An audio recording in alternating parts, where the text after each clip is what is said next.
Hello and welcome to Walking and Talking, the show where I walk and talk. There's a hummingbird. My immediate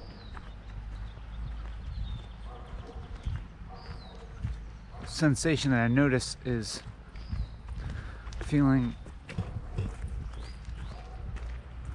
pretty comfortable in my body.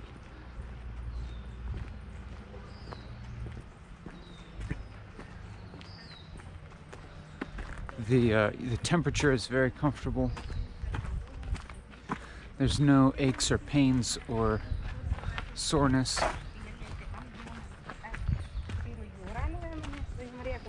And I feel pretty grateful for that. There's water down there?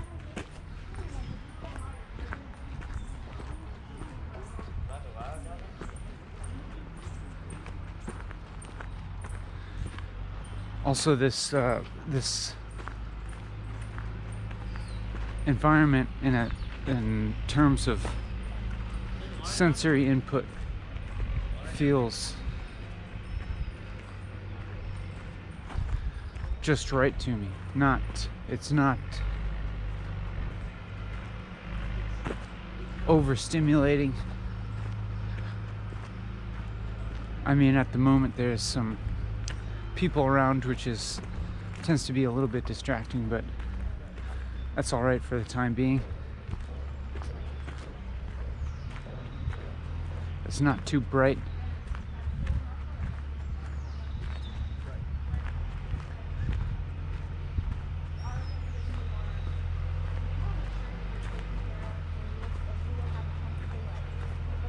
I feel some sort of again, some kind of sense of relief to be doing this.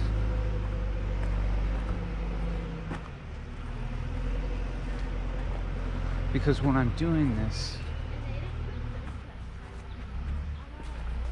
I have some sense that there's an important communication going on, or at the very least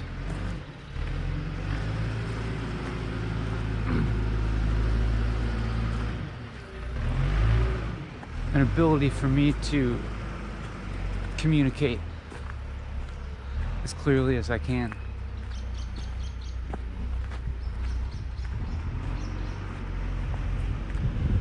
The opportunity for me to try to communicate as clearly as I can.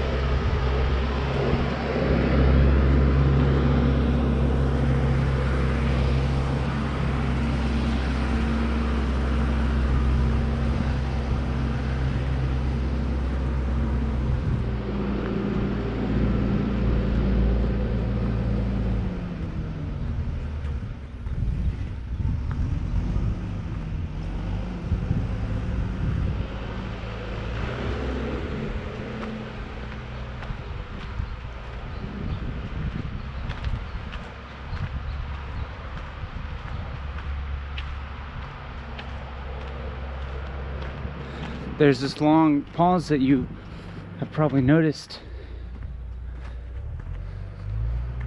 and when I returned from the pause, my mind went to the thought of just describing my mental process of not knowing what to say, and then to start describing the process of just jumping into saying anything.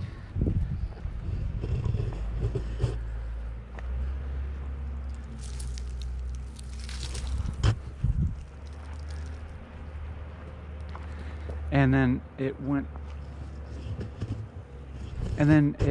it returned to a familiar thought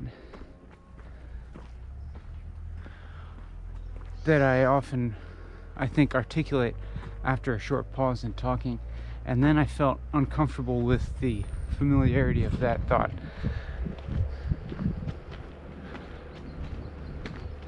The repetitiousness of it. And this whole train of thought is something that's definitely come up before. This whole nature of this this whole theme of feeling a little embarrassed of thinking thoughts that I've thought before.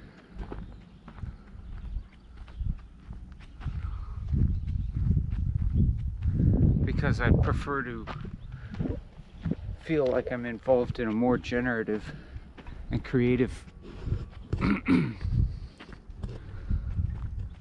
process of thinking.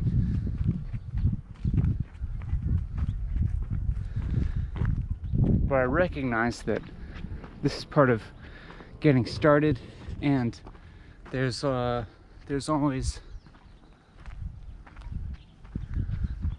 you know, some surface stuff that I have to dig through for a little while.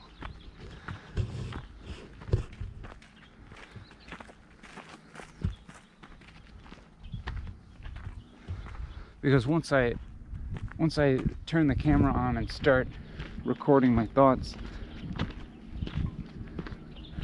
recording my talking at least, in which I'm trying to articulate as much of the thoughts that I can. Once I turn the camera on and then start talking more or less continuously, then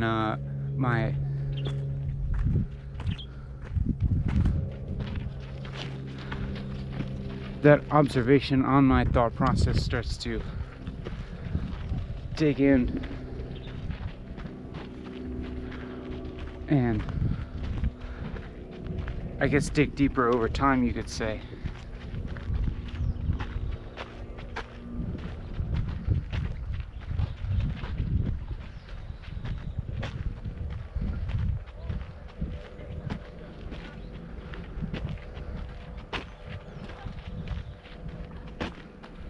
And yeah, just now I was starting to think about how thinking in this context differs from thinking in my normal life.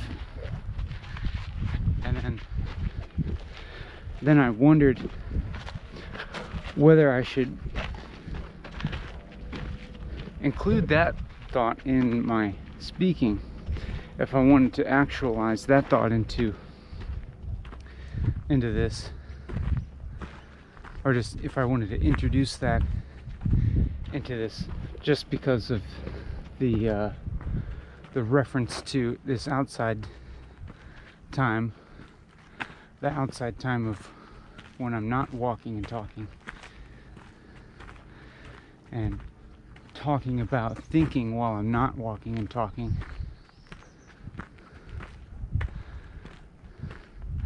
But it's introduced nonetheless.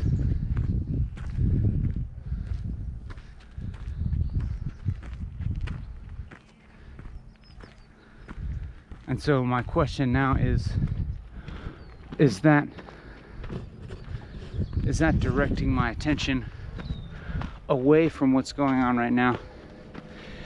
You know, it is a thought that I had, and so speaking it is evidence of witnessing that thought.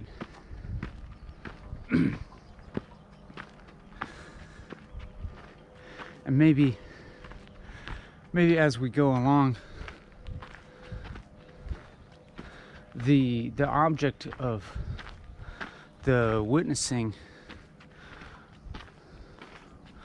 will become more directly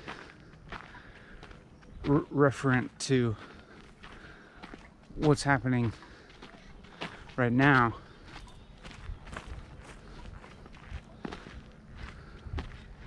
as opposed to any ideas about what happened or will happen or happens in other time.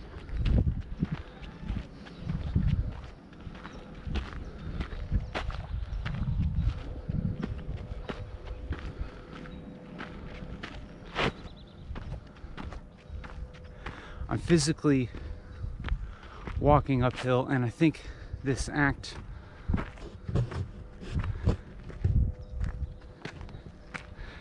this experience of walking uphill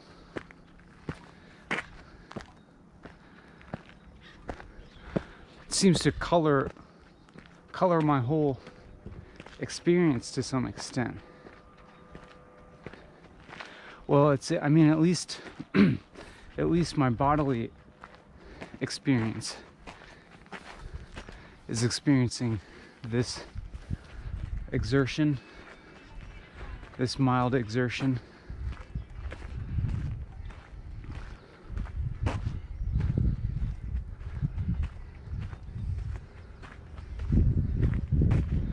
And so I have the thought process going on while physically feeling, like work being accomplished, physical.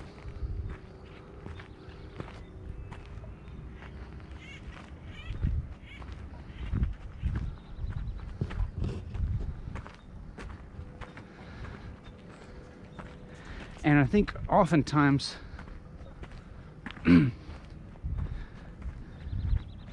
it's easy for me to not be able to distinguish between those two experiences.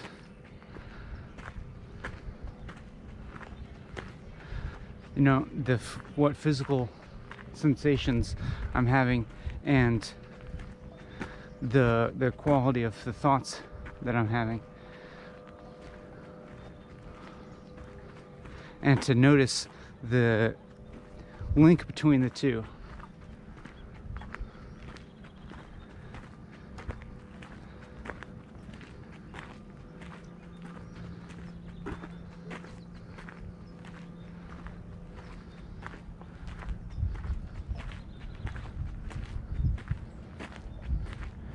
And I wonder if there's this tendency towards, if I'm feeling physical discomfort in some way, to then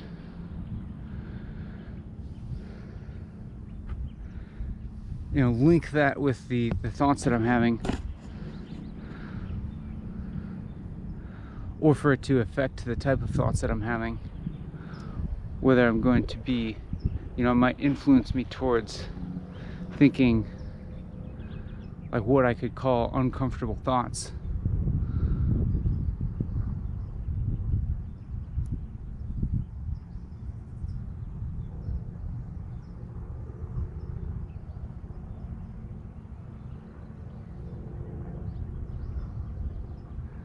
I'm not sure.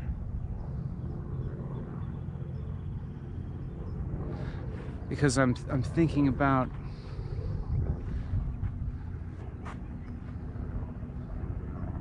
uncomfortable thought as in like some negative thought or negative interpretation of reality.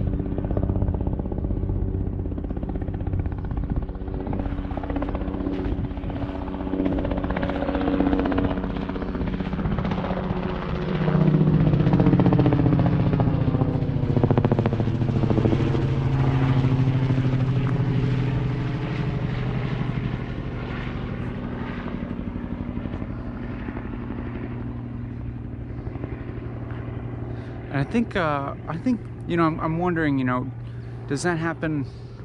Does that still happen if I'm feeling pleasurable sensations? I think feeling pleasurable sensations tends to maybe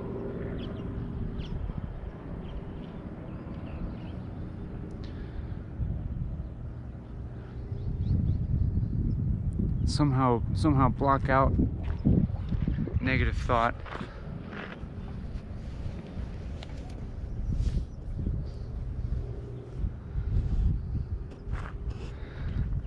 or I tend to not have as many negative thoughts and tend to have more positive thoughts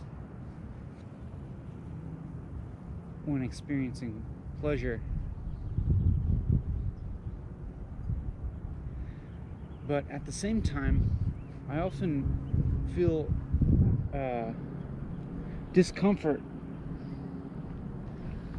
around pleasure, or embedded in pleasure there's a kind of discomfort, because I know that pleasure is always temporary, and then there's some kind of knowledge that it's going to disappear. Well, it's going to go away, and that I will in the future experience unpleasurable sensations. And so maybe I have this kind of notion that to the extent that I do enjoy pleasure, then I will suffer from displeasure to the same extent.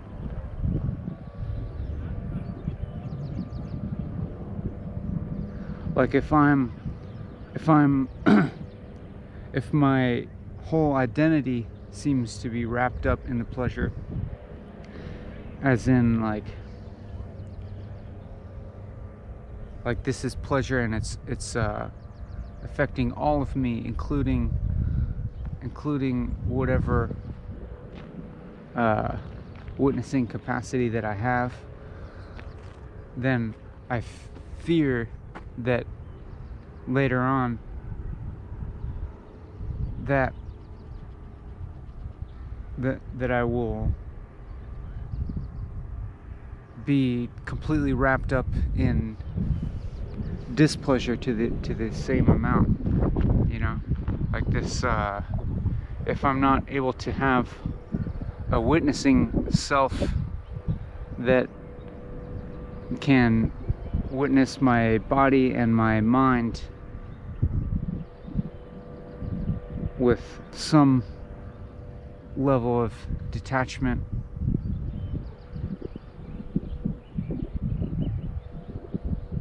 then that could be a problem when things aren't so pleasant. But if I, have some kind of witnessing self that witnesses myself experiencing pleasure, and it goes even higher than just physical sensation, but like even deeper things like happiness or joy, like to be able to witness the experience of joy with some kind of detachment, then I would imagine that also contributes towards the conditions wherein I could also witness myself experiencing misery with some amount of detachment and knowing that and knowing that it's going to pass.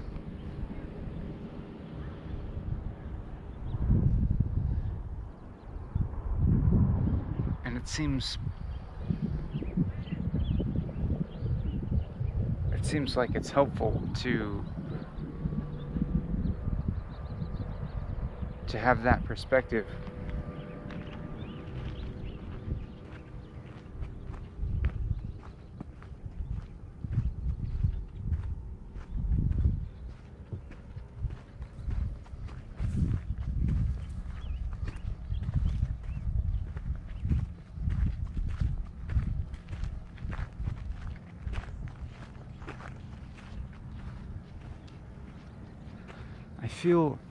I feel some amount of displeasure in relationship to the quality of what I'm saying, because I am noticing my kind of slow and halting rate of speech and judging that a little bit negatively.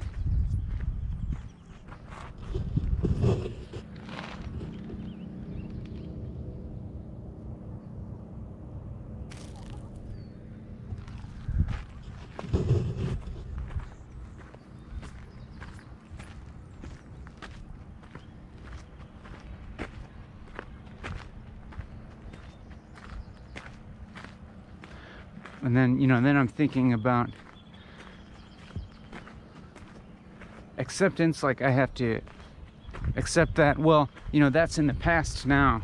So, of course I have to accept it because I can't change the past. And then, so how do I move forward without this judgment of the past affecting the present in a disadvantageous way? Is the judgment an advantage? In some sense it is, because it will lead me towards putting some effort into speaking more smoothly and maybe a little faster.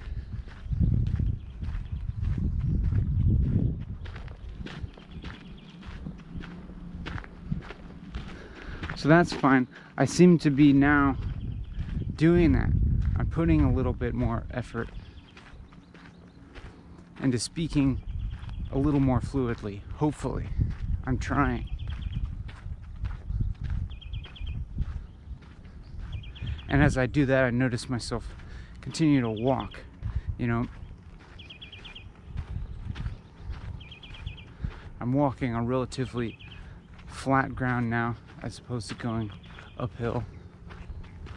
And so maybe I can correlate my process of talking with that,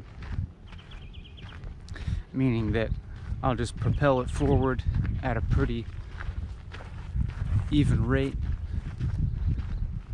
without too much difficulty. Just trying to keep letting words come out without stopping to judge them too much. Seems to be what I seem to be doing now. And that seems interesting because now I can remember back a few minutes ago when I was thinking a lot more before saying anything and trying to think hard about what I'm saying. And now I'm just talking without thinking so much. But as I say that, I can kind of observe some thoughts happening in my mind before they come out of my mouth, but not as much, or the lag is much shorter. I wonder, just now the thought popped into my head of like this very common thought of what is the value of this. And so while I was saying that, while I was describing that thought to you, the next thought that came to my mind, that existed in my mind while I was talking about questioning the value of what I'm doing here, was just the thought to keep going without questioning that, especially now in the knowledge of how many of these I have done, and the question of value not being a problem, really. It's not a problem. It doesn't hinder me from doing these. It doesn't stop them from existing.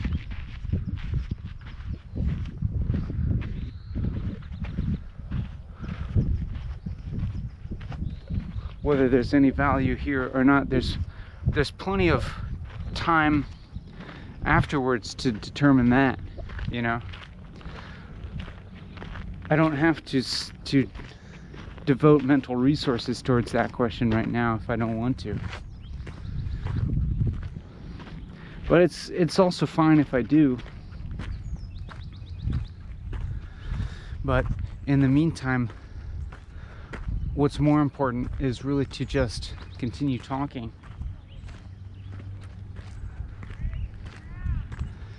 Even right now, when I say something like, you know, just continue talking, and then I don't have anything to follow that with, but I end up just following it with a statement that is basically means nothing, and even the one that followed that, you know, it doesn't have any content to it, really. I mean, all it is like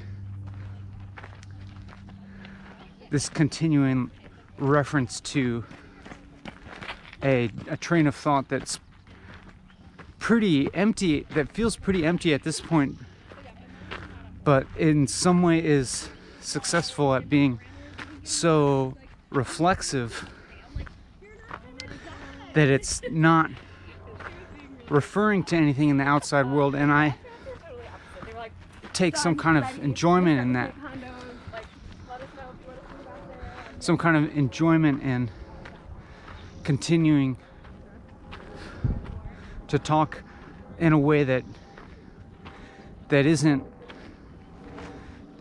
directing my mind or your mind towards any abstract object of thought. But like, still, there's language here, the English language, and it's making sense in the sense, in, you know, syntax is relatively correct, and it's plenty understandable. It's plenty understandable, but like, you realize that there's nothing important to understand. But you might be able to just observe even the process of understanding language a little more clearly in this context, when this process of understanding language is not then sprouting up so many external images or concepts other than ones about language itself, and more specifically about this specific language that's being communicated. And also it's also referring directly to this process of understanding. And so then we can kind of question, well, what is that process of understanding? What's going on here? And what is like the experience of understanding language like when there's nothing important to understand about it, or there's no important knowledge, you know? It's like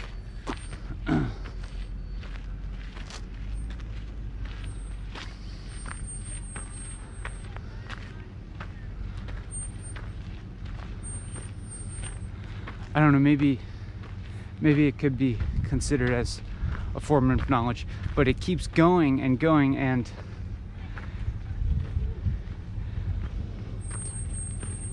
it's not like I'm formulating any solid idea here.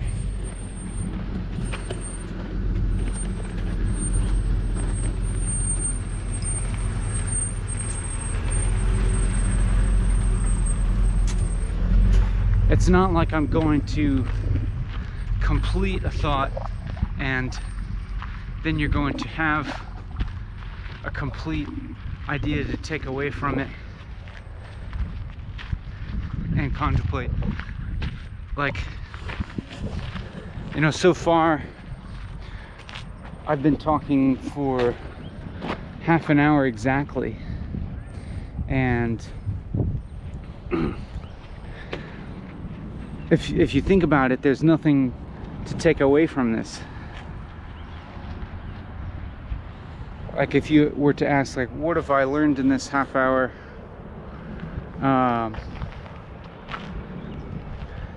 There's probably nothing you could really point to, but it's possible that maybe your attention has been directed in a direction that hasn't been before, or that it's rarely directed, or something like that. That's possible.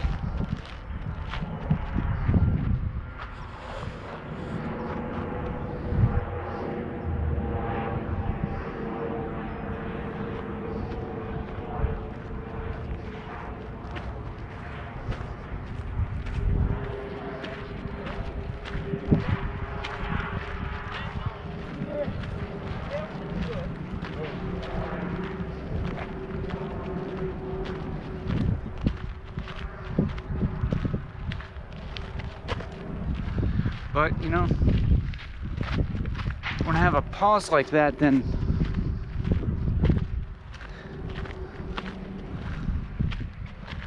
like there's no reason to pause, because then my mind is continuing to go, but I'm not speaking, and I'm not necessarily communicating to you. But now I'm back and communicating with you,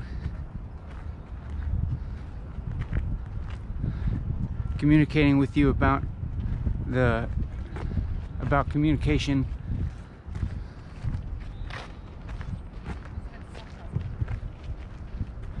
kind of trying to keep communicating without communicating something exactly.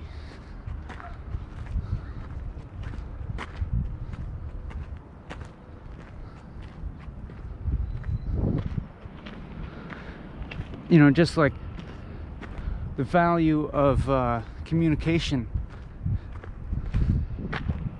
in our experience as being a person.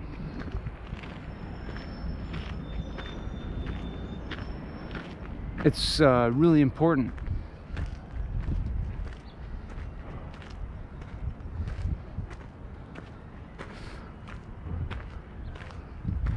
And for me, for some reason, this mode of communication seems important.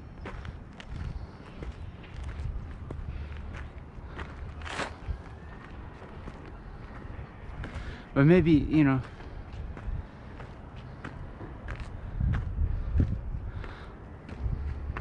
do I communicate like this in normal life? Here I am thinking again abstractly about normal life.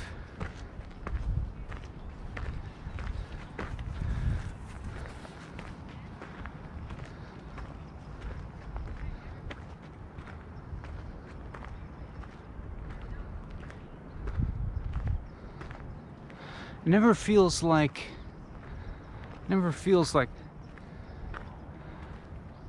I'm able to communicate 100% fully, because it almost seems like it would be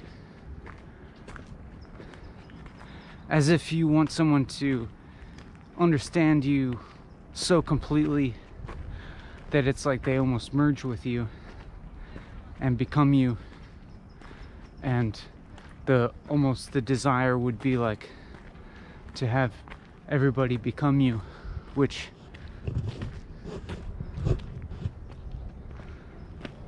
you know, if that happened, then you wouldn't have anybody to communicate with, because there wouldn't be anyone else, there'd just be you.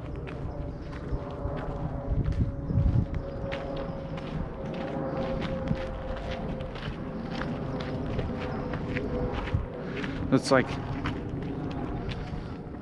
we gotta maintain some differentiation.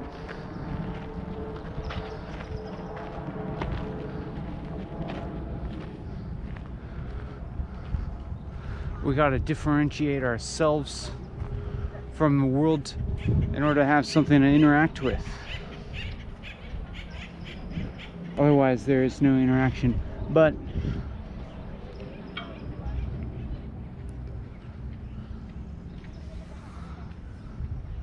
even the interaction itself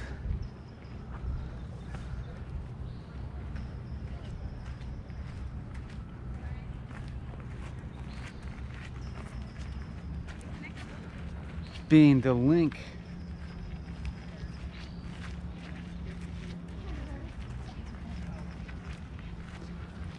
I'm so distracted by other people. I can't think when there's other people around. It feels horrible. I like really need to get away from other people.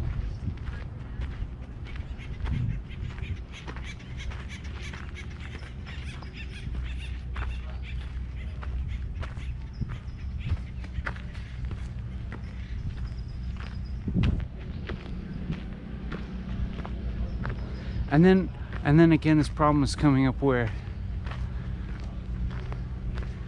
I'm thinking things that I've definitely thought before, and I start saying a thought and then realizing that I think I've expressed this thought in the past, but in a much more clear way. And so it feels like just kind of rehashing something in an unfresh way.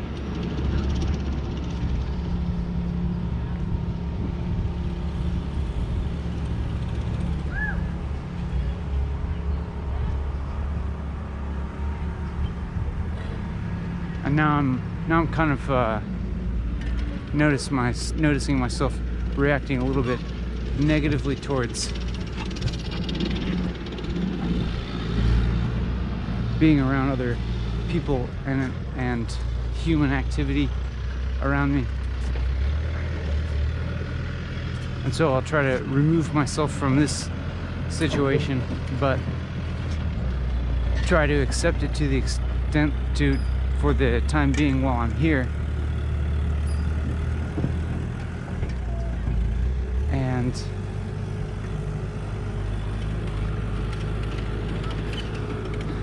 I'm also again feeling this like, what the fuck am I doing?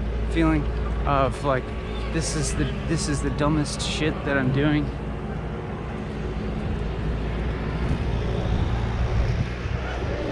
And I seem to always experience that in walking and talking. Most of the time I have some experience, and man,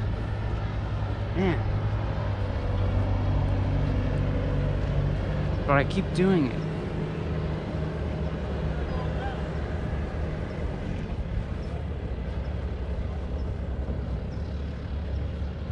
I keep doing this even though I continue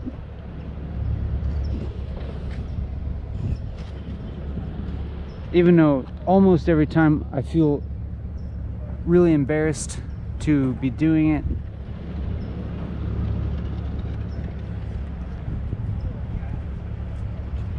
At least for some of the time. We'll get over this. I just feel, you know,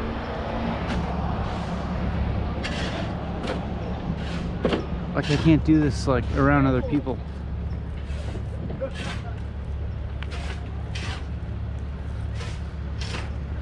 While I'm doing this around other people, I just feel horrible.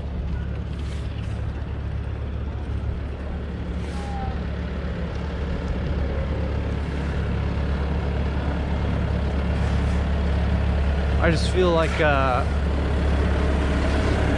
this huge dissonance,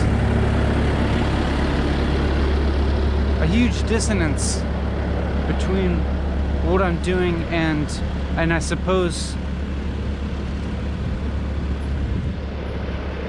what I imagine to be a normal thing to do for a person, especially in this particular location.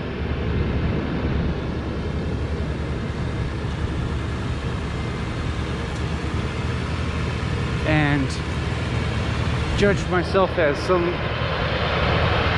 very abnormal person.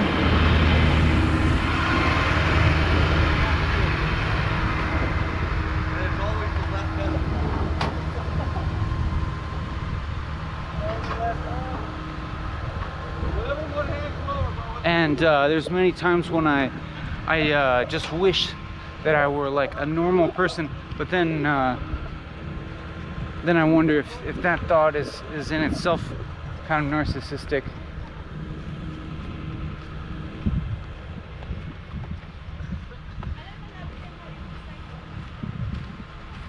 So like for me to assume that everybody else has some kind of experience similar to the ones that I describe sometimes. Well, I mean, I've spent a lot of time describing experiences, so there's bound to be overlap with other people's experience, especially if I'm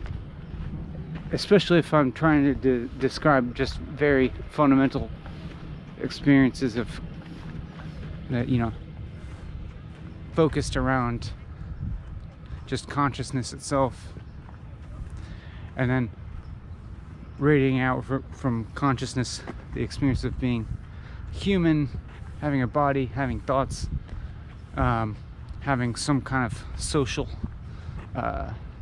self-representation. Those are pretty common to those are common to all people.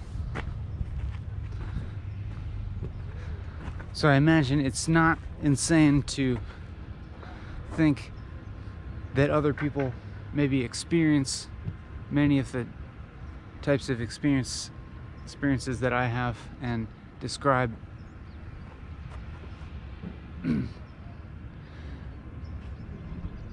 And so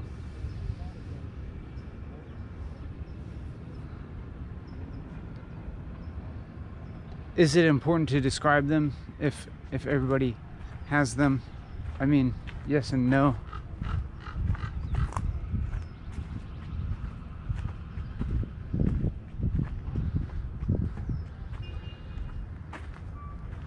In the sense that communication is valuable and can alleviate some of our feeling alone in the world, then maybe there's some value here in that sense.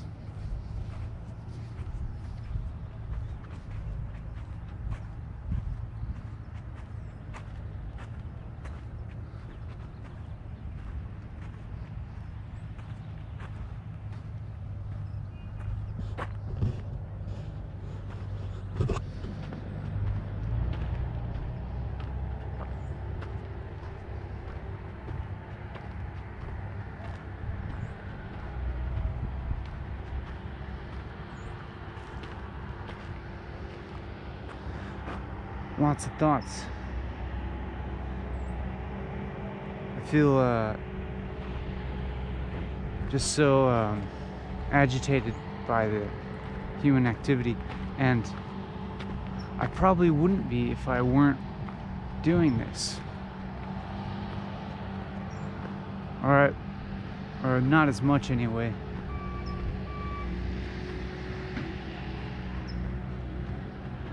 I think it's like, you know, I have the immediate experience of being alone, of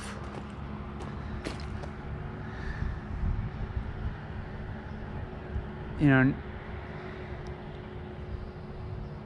this kind of like one-way communication.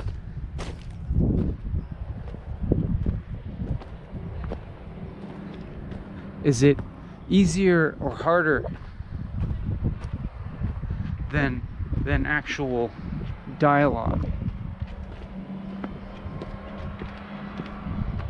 I'm not sure.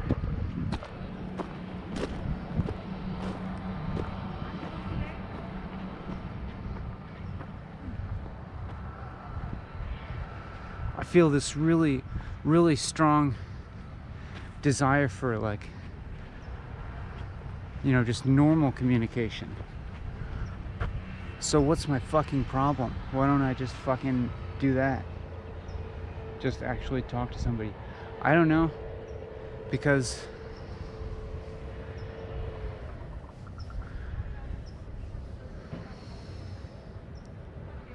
I'm getting like really perturbed here.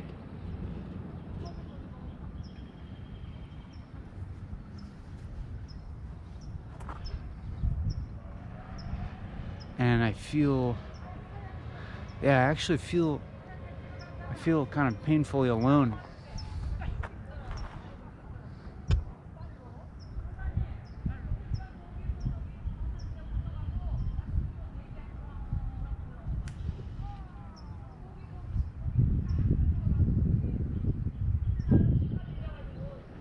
I think I maybe feel more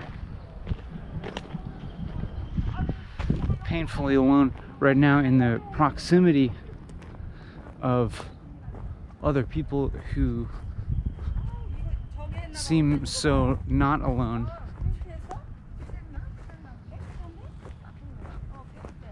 So maybe if I can just get away from everybody, then I won't have anybody else to compare myself to.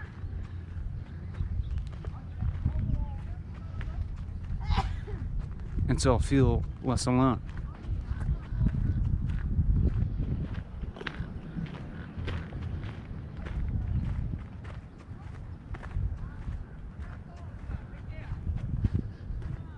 Continuing to judge this episode of Walking and Talking pretty negatively at the moment. I mean, there was a time when I wasn't earlier already. There were some times when I wasn't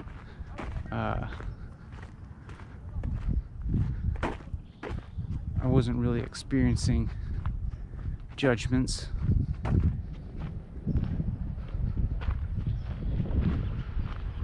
I feel fairly confused,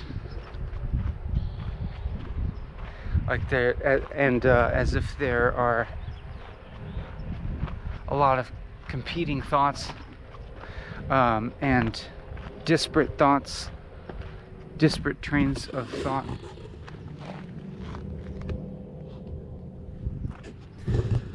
that I'm jumping between, like going from, you know, at one point just being very focused on talking and feeling successful at being able to talk without any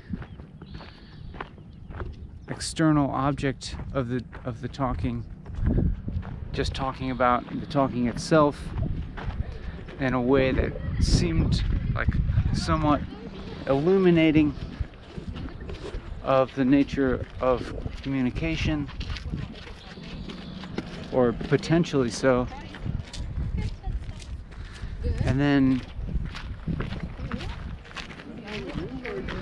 getting kind of sidetracked from that and describing a lot of uncomfortable feelings of being perturbed by human activity around me.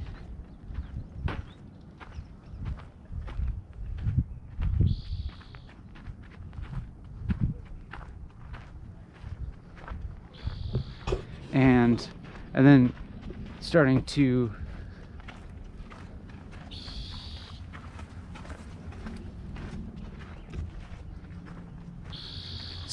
kind of complain about the feeling alone.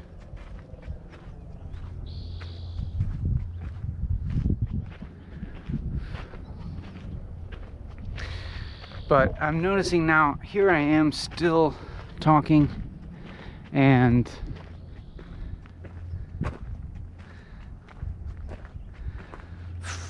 on some level having some kind of acceptance even of this perturbation. Is that a word? some level of acceptance of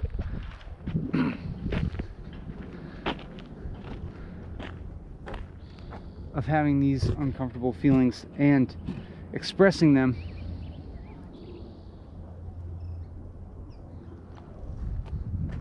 and making them public even.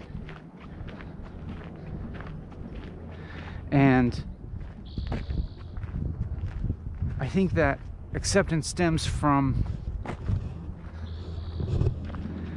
some brief realization that still I'm walking and talking, and all of these things are still experiences within walking and talking, and I'm describing them, and I'm continuing to describe my experience, and that's all the criteria there is for walking and talking. And so in some ways it's as if I'm continuing to do the job,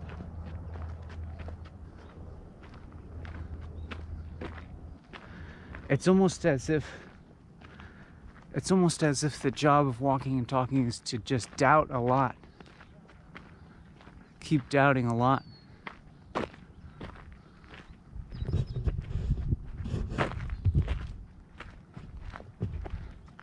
Now it's relatively quiet, and that definitely has a soothing effect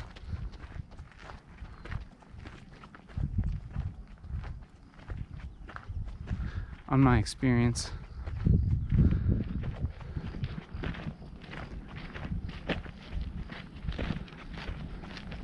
It still feels difficult. It feels difficult to keep talking to you. It still feels embarrassing, very embarrassing.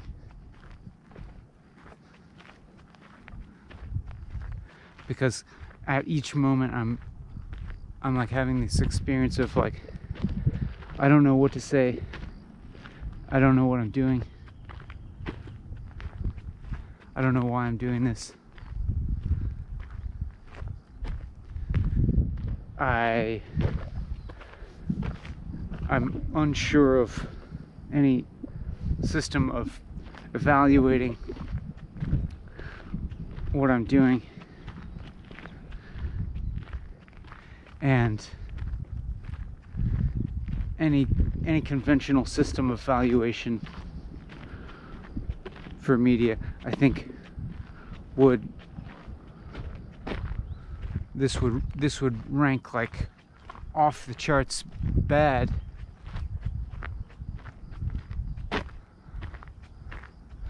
But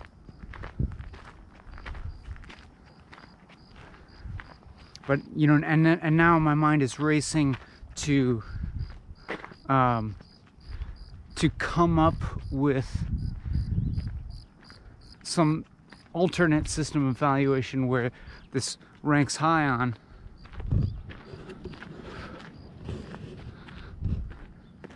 But then as I start to notice myself doing that, I'm like, why do I need to be spending time coming up with some structure of value that where what I'm doing ranks high? Like, what's the point of that?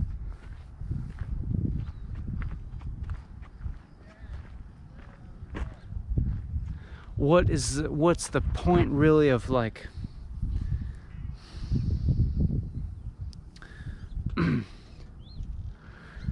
what's the point of building up this like conceptual structure that will boost my self-esteem and like create a more solid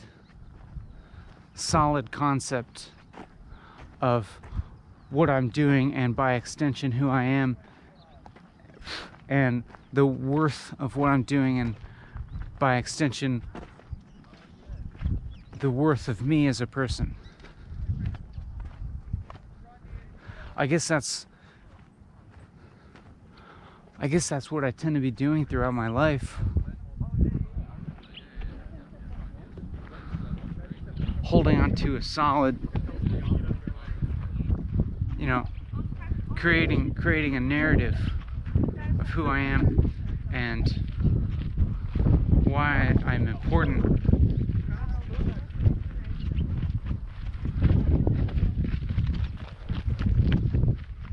And like, I'm always like, editing that narrative.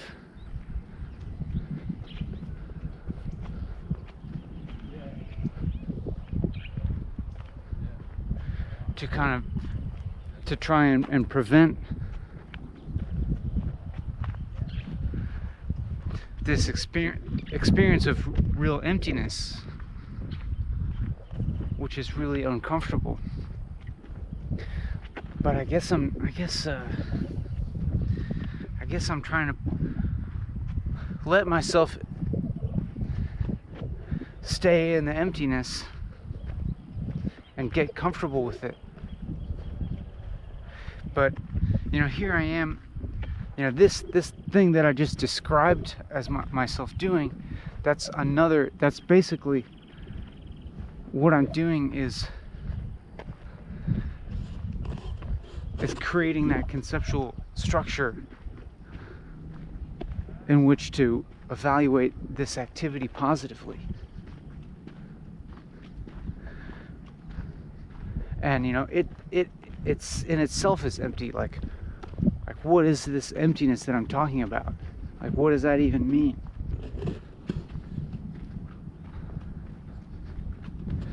And what does it mean for me to go into emptiness and exist in emptiness? Like, it doesn't follow conventional logic, because like, where physically is the emptiness, and how would I go into it? I'm not going into space or something like that.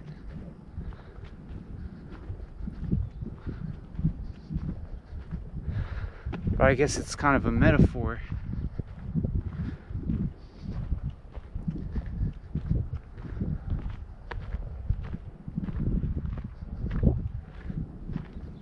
But it seems like a real experience to me, emptiness.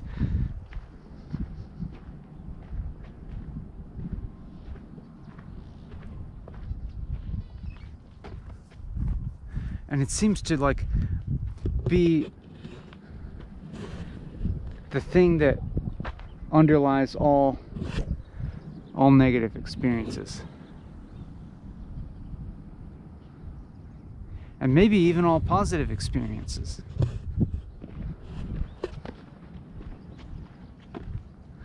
But I guess what I associate positive experiences more like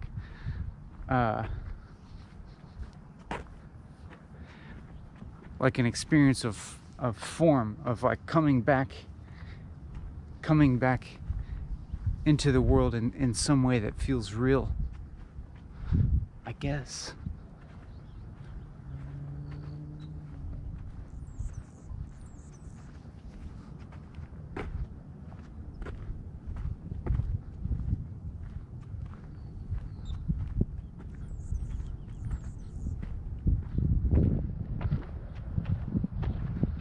But it also, also any positive experience, like if I'm coming back into the world in a way that feels real and like feels like form, like the experience of having form, it also kind of feels like, to some extent, that's all like unstable.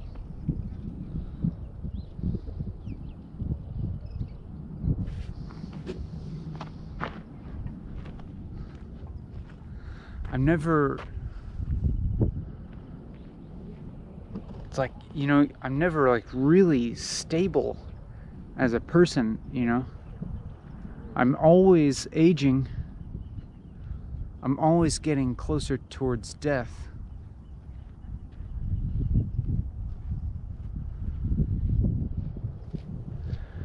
And I'm always have to be exerting effort towards maintaining equilibrium, be it bodily or mental, emotional, whatever.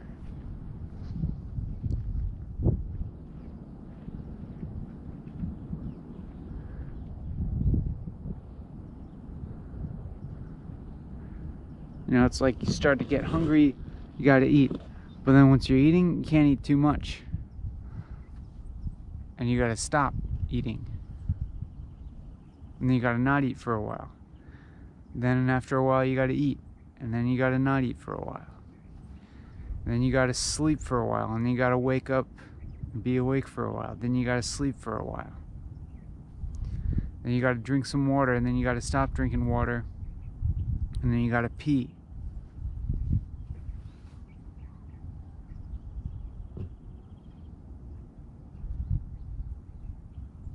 And then you gotta work, and then you gotta work for a while, and then you get really tired from work, and you gotta rest for a while.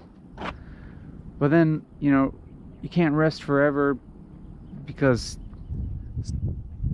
your life will fall apart, and also just like it doesn't feel good, and so you gotta work some more.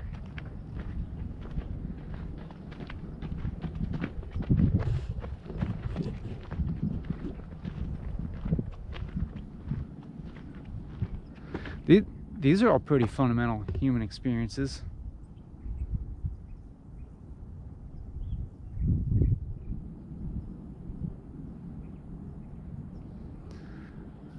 Man,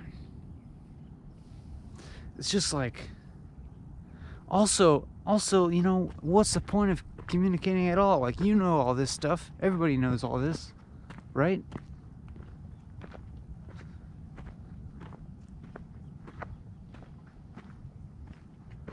What's the point of like me here, my face on YouTube, my furrowed brow,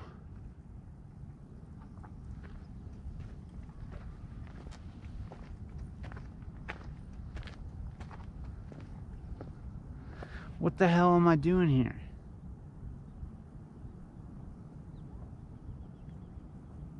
Is this work? Or is this a waste of time and resources? Am I continuing to waste time and resources by questioning whether I'm wasting time and resources? What if I, you know, was actually talking about something valuable? What if I was actually giving you some valuable information? Well, it's not like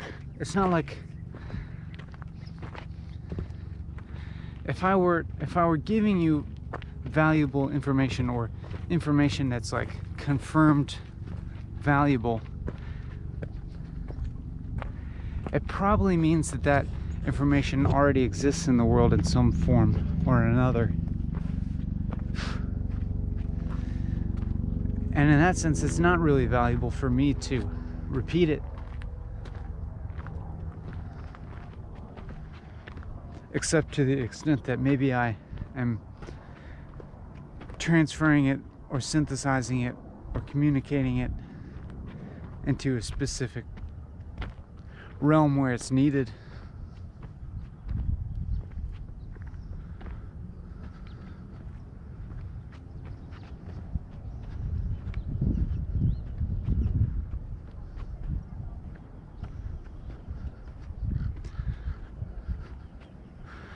Or maybe this is my form of synthesizing information.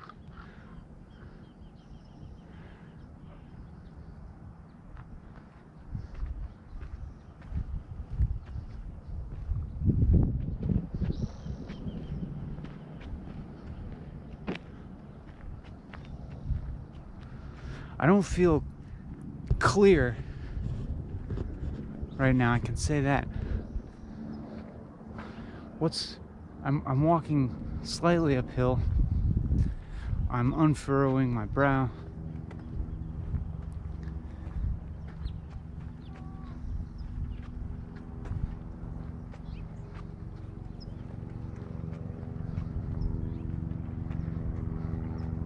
And then I'm wondering, shouldn't I be maintaining a positive attitude and expressing warm, engaging emotions? That's what I think I should be doing if I think about media.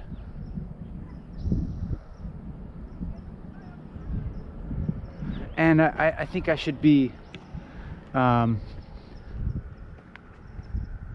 articulately conveying well thought out ideas. But I'm not doing any of that.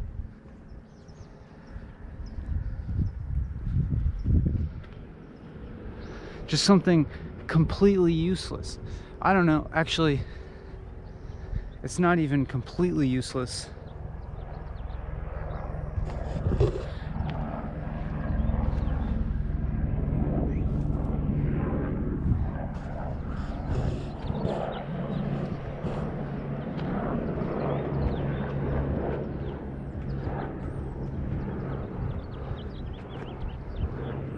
It's not completely useless because people have remarked that they find walking and talking useful.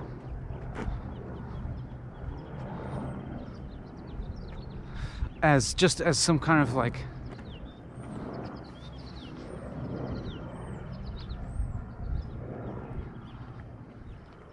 as some form of like communication of the experience of being and thinking, I think.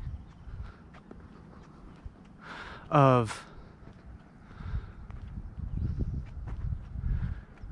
communicating some quality of existence that isn't commonly communicated, or something like that.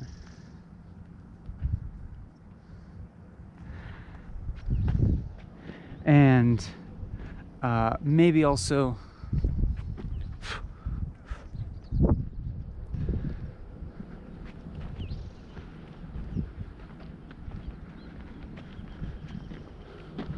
just serving as some kind of like model of the way thoughts move along and change, and the way emotions move along and change. So here I am explaining to you the value,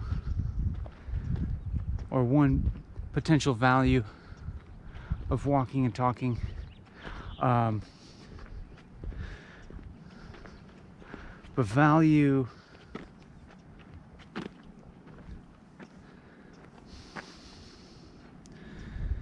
does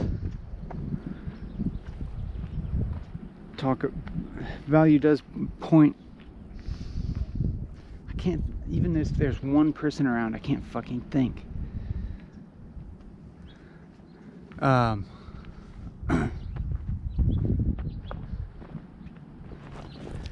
God damn it. And then, now I'm like having this painful look at myself of like kind of experiencing myself as this image of myself as kind of this wretched curmudgeon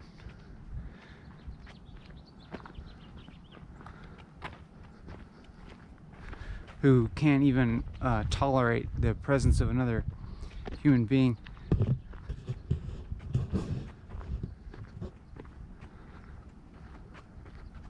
So I'm trying to like reassure myself that that's not what I am like all the time.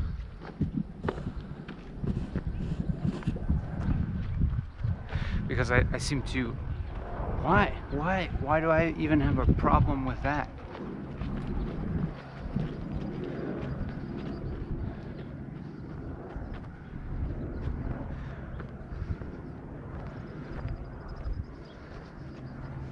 I seem to value sociability, apparently.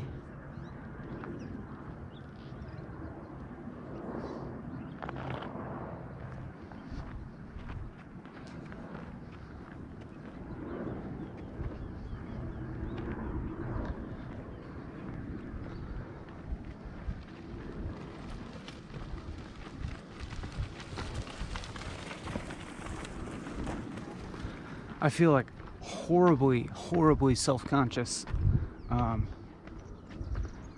in the eyes of any like IRL person here, but then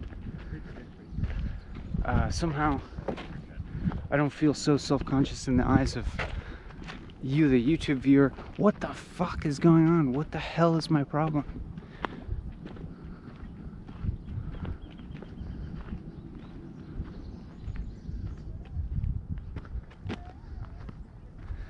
And then, you know, the further that I, the further that I become frustrated and exacerbated with myself, here I'm like, you know, having continuing negative judgments, and then like escalating reactions, escalating emotional reaction to myself, to witnessing myself, and to these concepts of what I'm like, and these judgments of what I'm like.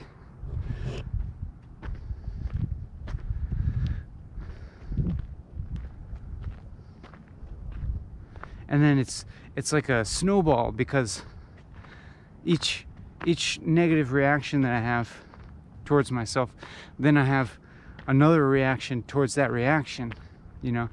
And I think I'm insane for having this negative reaction, and like having this like facing this very real seeming question that maybe I really am really fucking insane, like really fucking abnormal.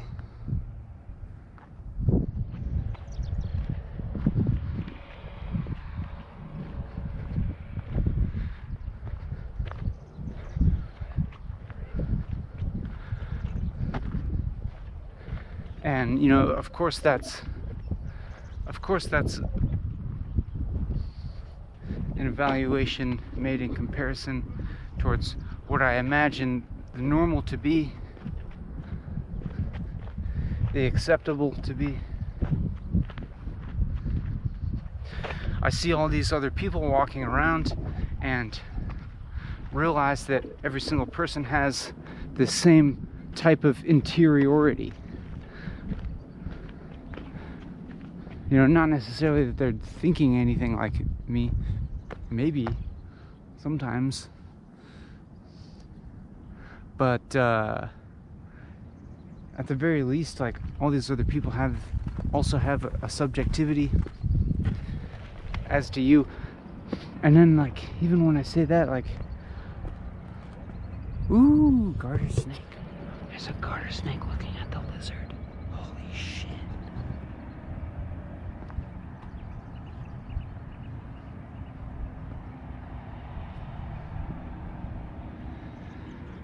That's the most beautiful snake.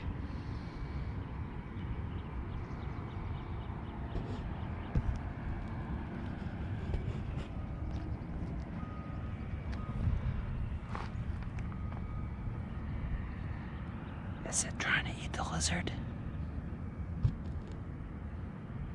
The lizard's looking back at it.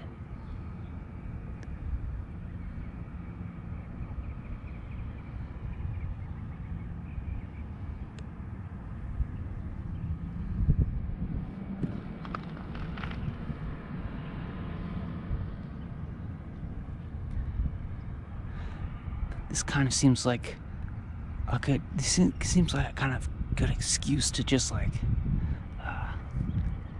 maybe just like knock off this whole like self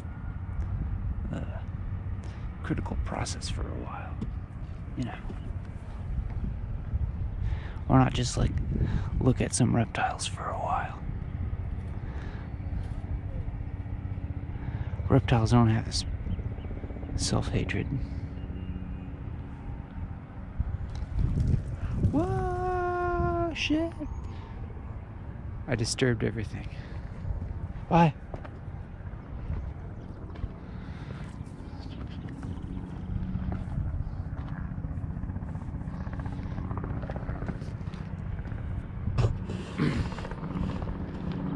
And you know, it's obvious that these cycles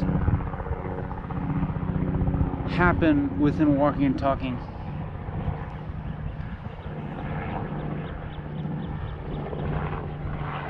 They're like especially accentuated in walking and talking because I put myself in this framework of this long period where I have to remain verbal and I have no verbal feedback.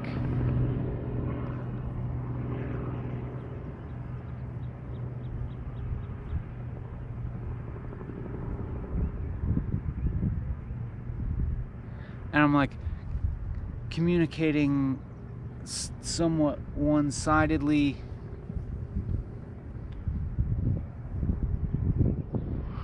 But then I'm like still in the presence of some IRL people, and so like there's still this there's also this part of me that's like aware of my IRL presence and its impact on the subjectivities of the people around here, and just like that awareness in my mind of my impact on people on people around here seems to be this, feels like this reoccurring intrusion.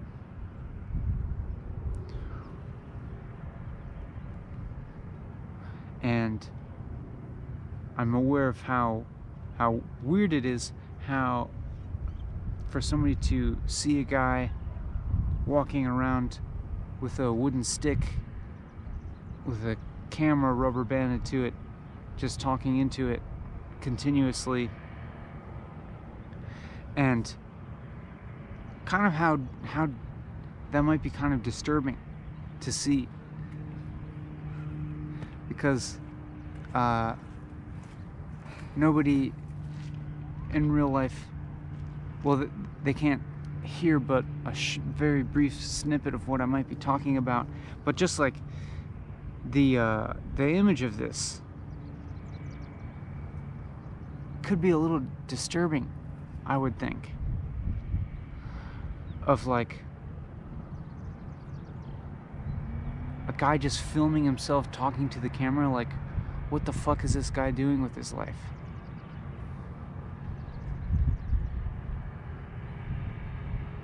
You know, like that's what I would ask.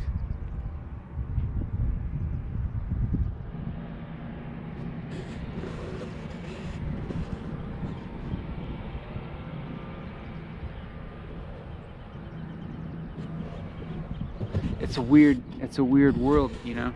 Like if I saw somebody like me, I would take it as this very weird sign of the times.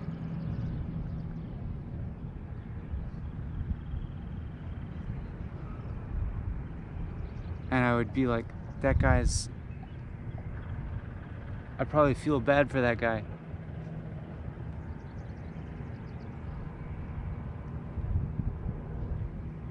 Like, what is this guy doing talking to a camera? Like, can't he just A, find some real friends, or B, just like, just take a walk by himself like normal people do.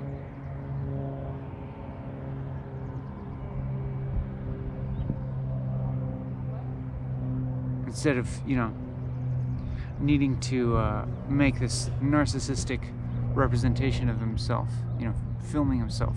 Like, what, like, what is this need? What does this need to be in the video, to make a video of oneself?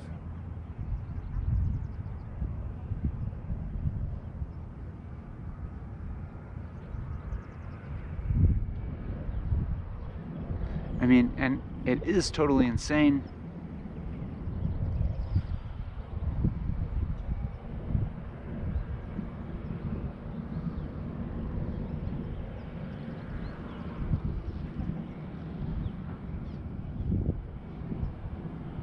And it's like, it's not, it's not narcissism. It's like, it's not totally apart from this desire. It's not something totally different from this desire for fame. Like, it's not that.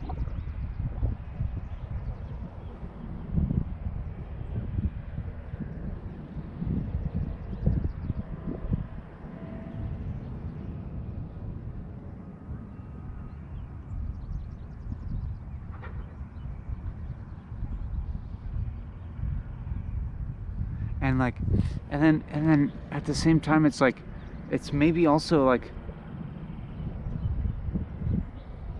a narcissistic idea to like project some kind of image of authenticity, an ideal of authenticity, by not preparing anything,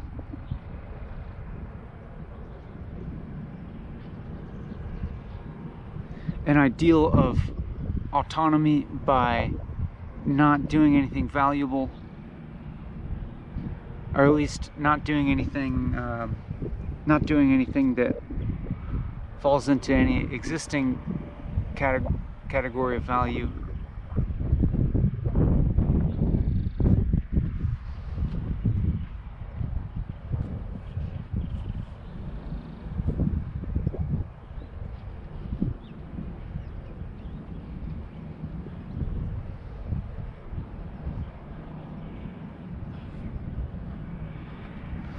And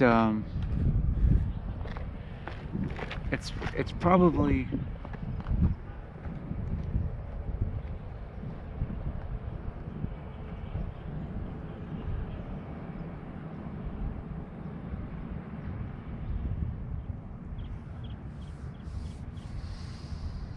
you could say that it's like pathologically individualistic.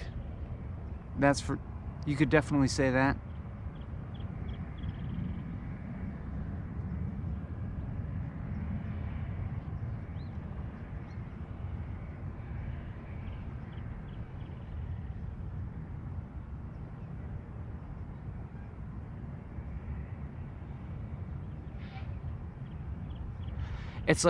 It's like the only kind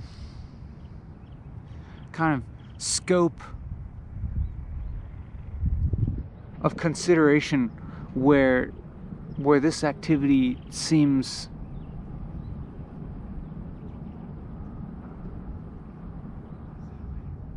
okay is like a world that's even beyond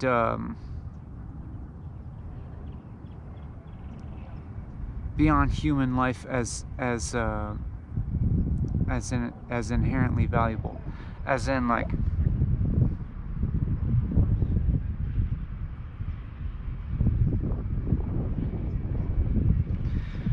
As in, I feel like I'm kind of like, in some way, like resisting everything that we take to be valuable in human life.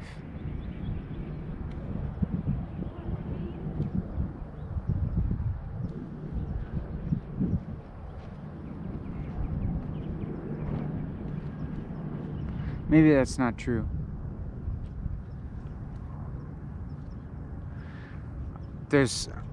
I'm certain that there are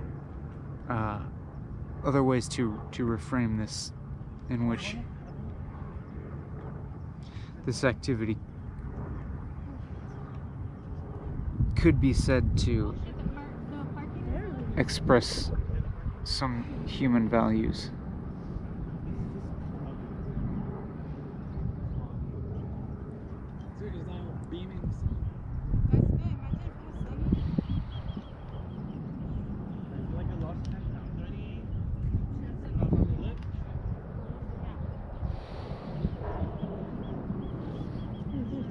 I guess I better keep walking.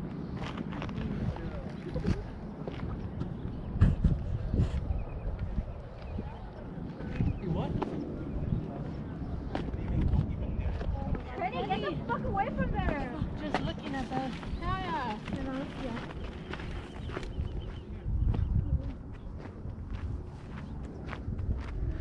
Anytime I'm around an IRL person, I just feel completely insane. Well, I mean, while I'm walking and talking, that is.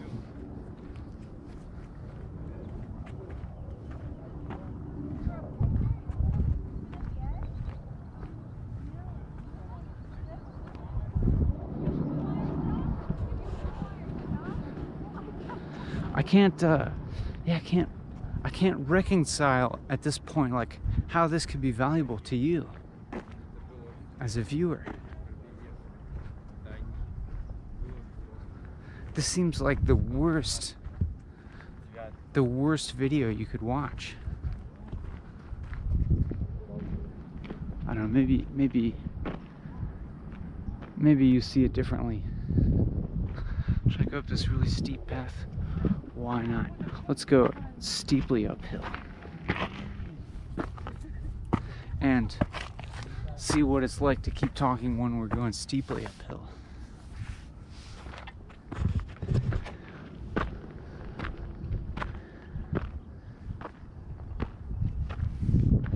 Will it be even harder? Am I missing some way of framing things positively, where if I just thought about things positively, then my experience would be much more positive? I'm almost like I don't know if I even care about having a positive experience.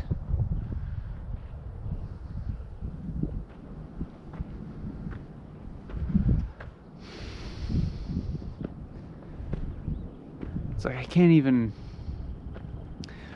really conceive of feeling positive right now, actually.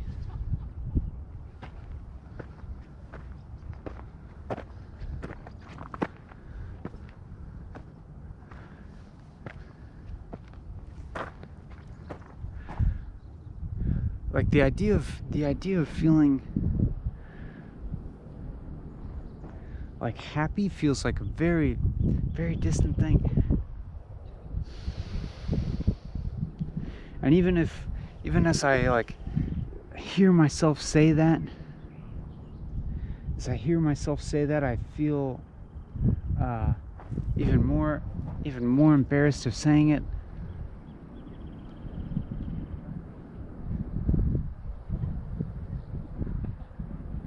I feel like this idea that I might be totally insane, like, feels like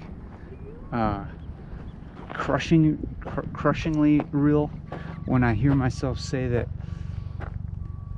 even the possibility of feeling happiness feels very removed and distant.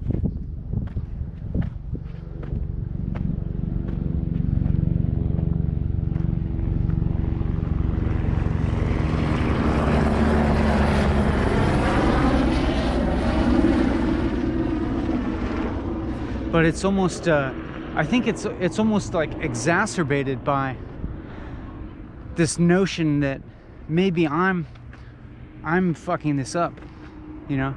Maybe I'm creating this problem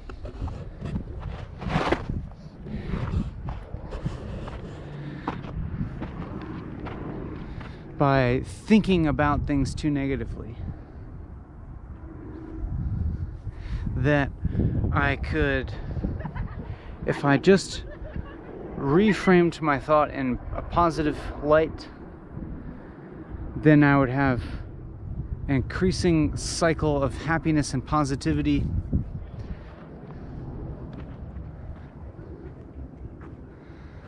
And like just like fantastic, joyful, perfect life full of love and companionship and overflowing goodwill towards others.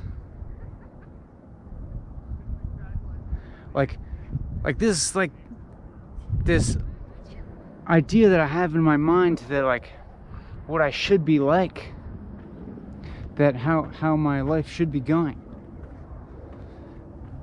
And I feel like even increasingly terrible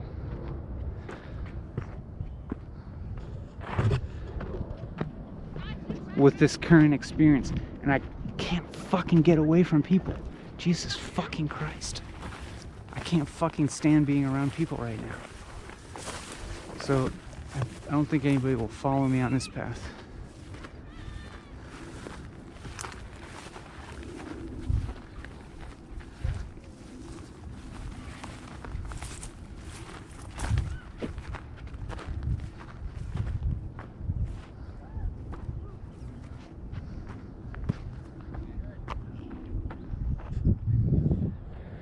I just want to like find one place where there's not people around.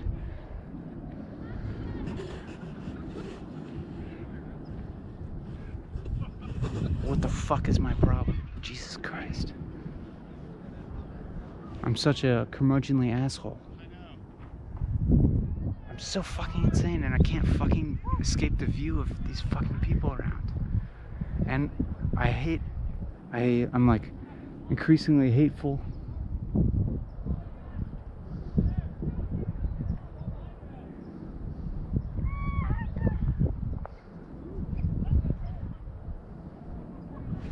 This is just my own consciousness closing in on me.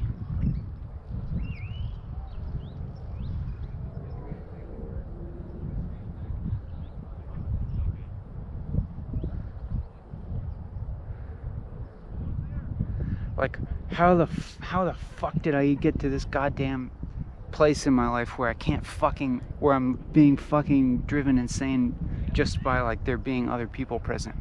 What the fuck? Is that the problem? I'm the asshole here. I'm the fucking insane piece of shit. Jesus fucking Christ.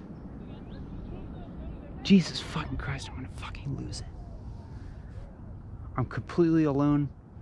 God fucking damn it.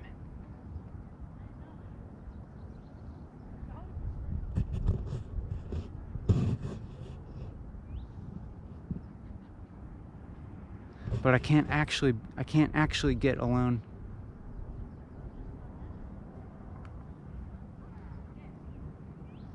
And I can't seem to be all right with not being alone.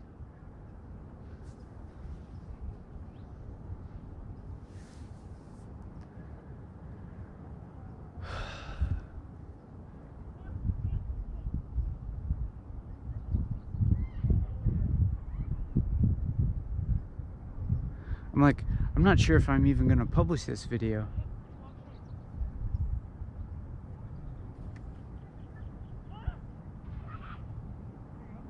It's like too insane.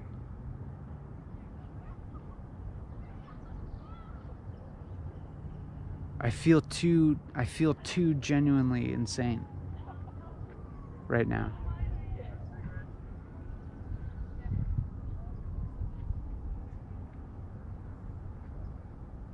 All I want is to like not be exposed to normal, well-adjusted people.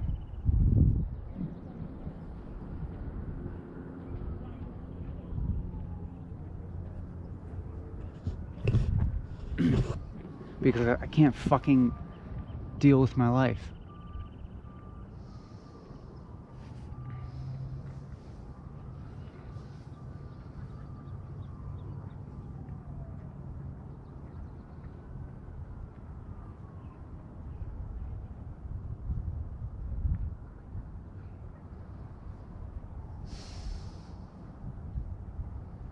It's like there's people all around me, and they're all like perfectly happy.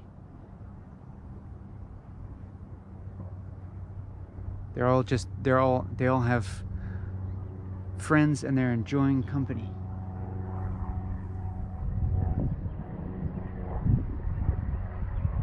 And here I am, like, completely freaking out in my own isolated world.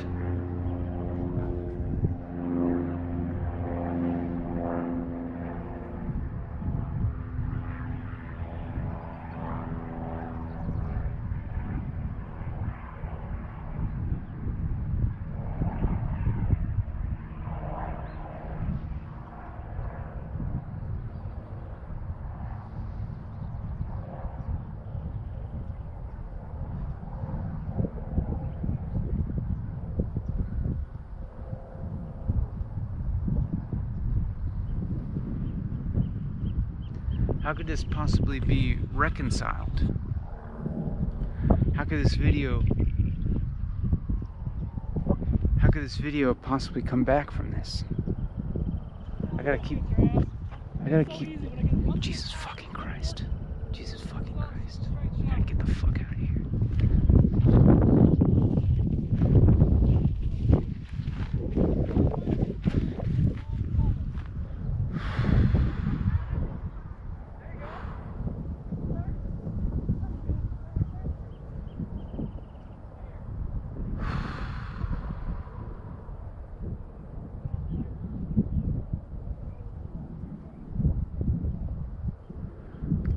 I can't believe I'm still filming this.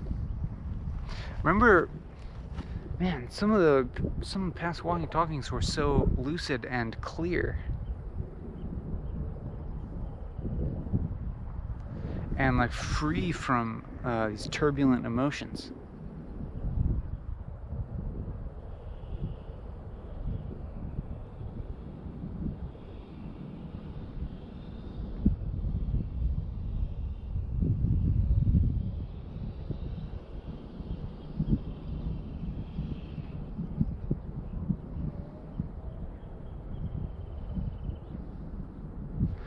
It's just like yeah,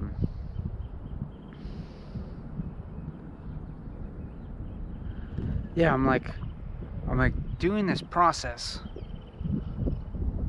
of walking and talking that when I'm within it, I like really have zero affirmation that there's like any point to this whatsoever. And then especially when it's like when I feel this like psychological misery while I'm doing it, I'm like, what the fuck am I doing? You know, am I just like increasing the total amount of suffering in the world, is my question. That's my question. But like the process itself, I've kept doing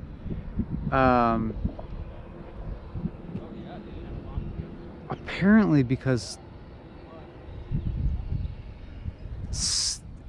somehow I thought that this would be good somehow, or that there was some reason to do this.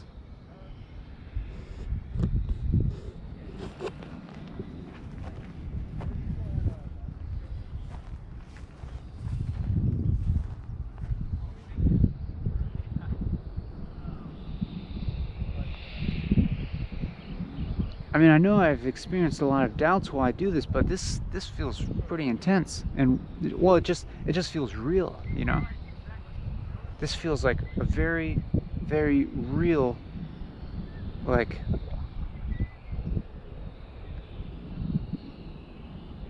what the fuck am I doing with my life kind of moment. And yet here I am continuing in this and like not changing what I'm doing.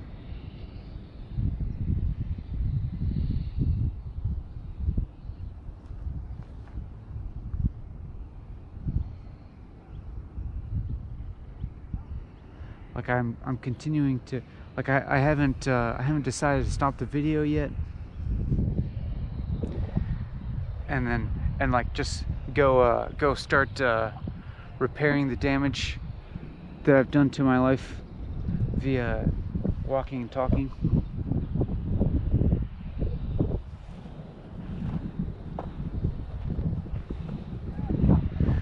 But so there's apparently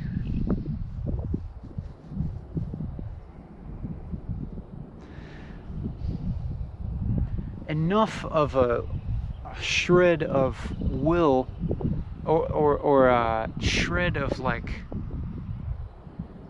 some shred of cognizance or some shred of awareness, maybe not even necessarily cognizance, maybe it's becoming cognizant now, that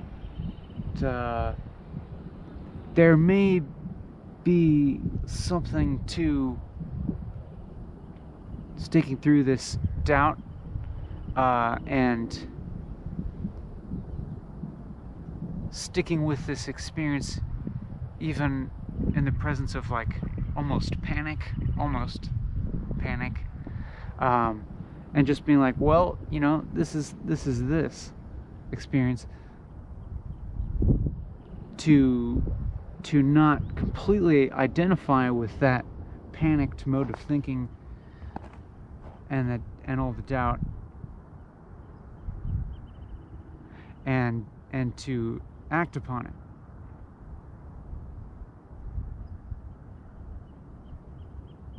Having enough commitment to the framework to just, you know, complete the duration, as opposed to you know, following the framework, the structure, instead of following my emotional impulse.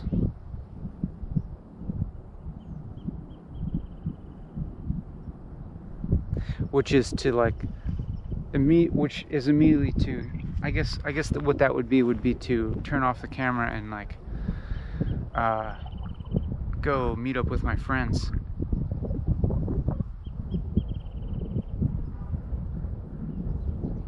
Or like get on the computer and do something useful.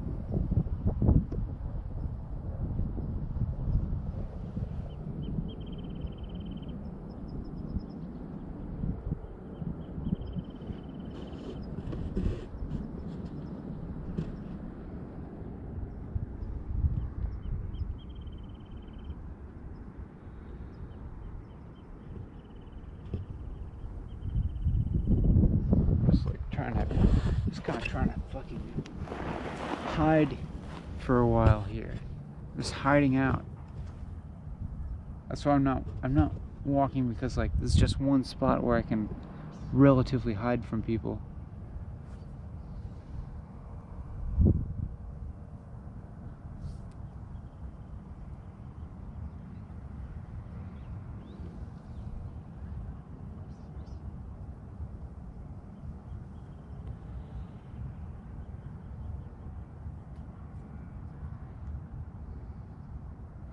There's a shred of awareness, you know, that knows that this experience will keep changing, and even now, some shred of awareness that's like, you know, what piece of media like can like willingly include like a freak out, like a genuine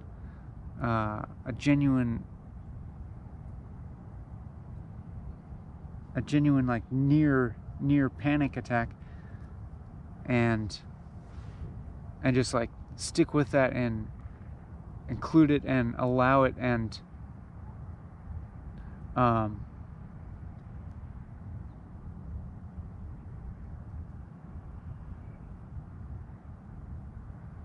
just kind of like see that as like just, you know, an actual part.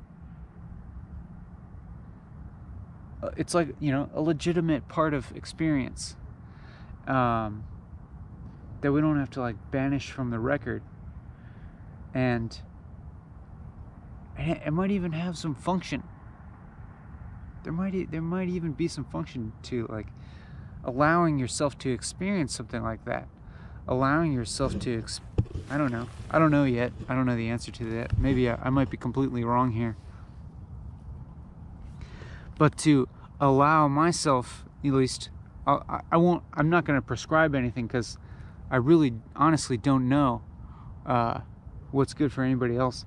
But for me, it's like, you know, that is an emotional state that I just had a few minutes ago, and I'm not having it now.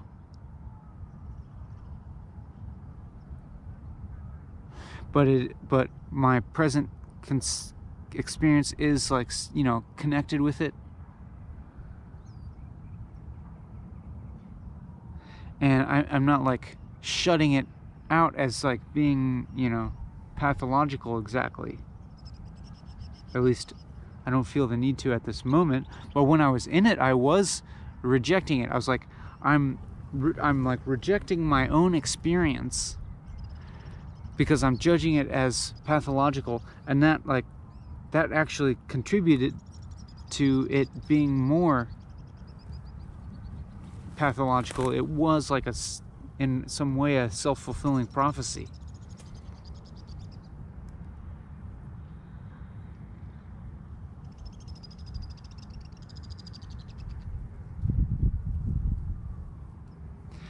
You know, like worrying,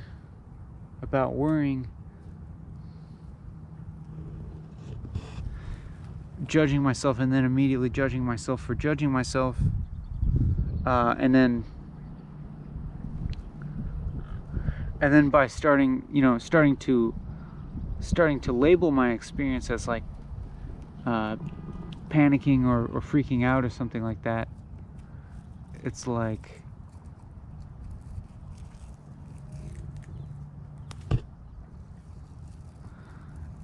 like, then it contains even a more intensely negative connotation, and then, you know,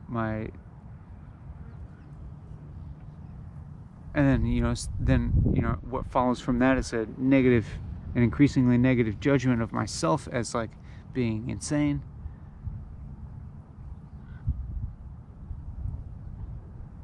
But if like now, if I'm just like accepting all of that, even all of that cycle, if I can like even accept all of that as like being just like a legitimate way to experience reality, you know, it's like one legitimate experience. It's like now I can feel at peace.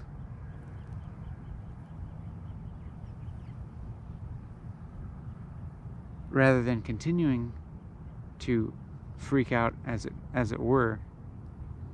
So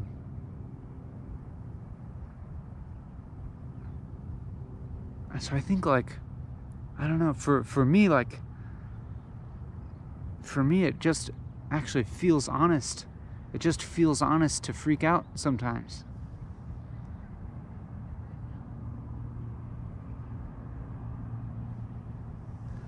Or to allow myself to freak out, but in a way that's like not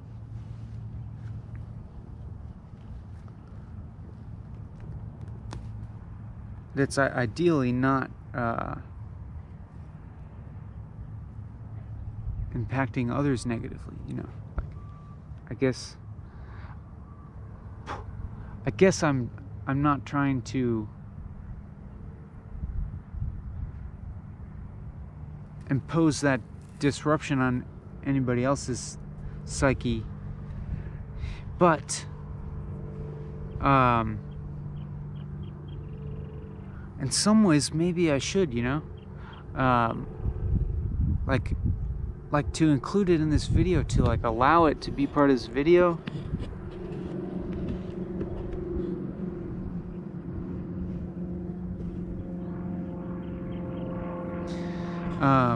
To rather than upholding you know, a total composure, you know, like when I look around at people around me and everybody seems to be maintaining perfect composure, and I'm like, I'm fucking insane because like because I feel insane and everybody else looks completely sane.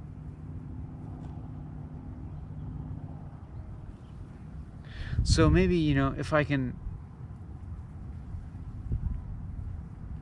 include my insanity in this video, maybe I'll get some evidence whether like this resonates with anybody else's experience. If other people feel insane sometimes,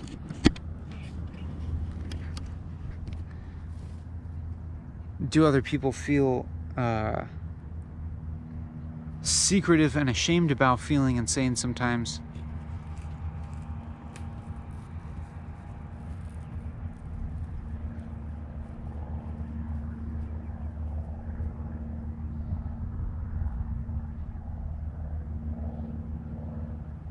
Is it possible to actually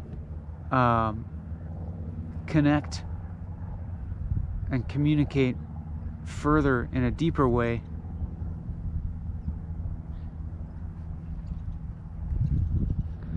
around this like subjective experience of insanity? And I don't mean like, I mean the subjective experience as in like, you know, like me, I feel to myself as if I'm going insane, rather than as a society we see a person on the street and deem them insane, and that person like may not have this subjective, that person, their subjective experience might be, I'm completely insane, everyone else around me is insane, you know. That seems to be, that kind of seems to be a real indicator of insanity. I mean, like, I mean the insanity is like deeper when you, if you are insane and you believe that you're completely insane. Sorry. If you, this is weird.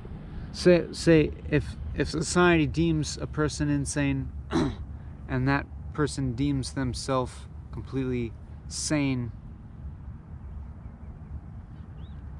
what the hell am I saying here? It's like,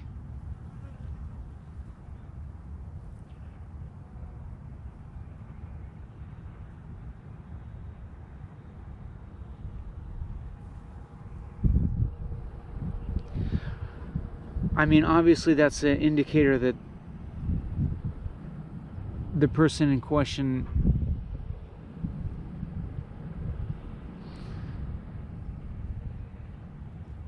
their map of reality is significantly different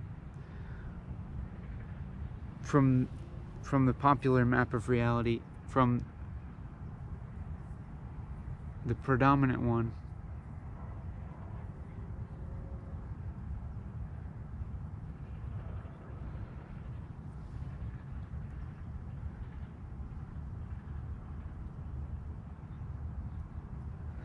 And sometimes that does seem to be pathological. Like in the sense of, in the case of like schizophrenia or something, paranoid schizophrenia, it's like a person does have a kind of subjective experience that just doesn't have any objective correlates. They're just experiencing a model of reality that like nobody else can see or experience, and it just like their way of interacting with that reality is going to like have some, it's going to, you know, there's just going to be discrepancies from the way that everyone else sees reality. And I guess with that, I guess I call that pathological because it doesn't ever resolve in the future. It's not like we haven't had the case where the schizophrenic is actually exonerated as being a visionary. But we do have many cases in which a person is deemed insane and is later exonerated as being a visionary. I guess some cases of that.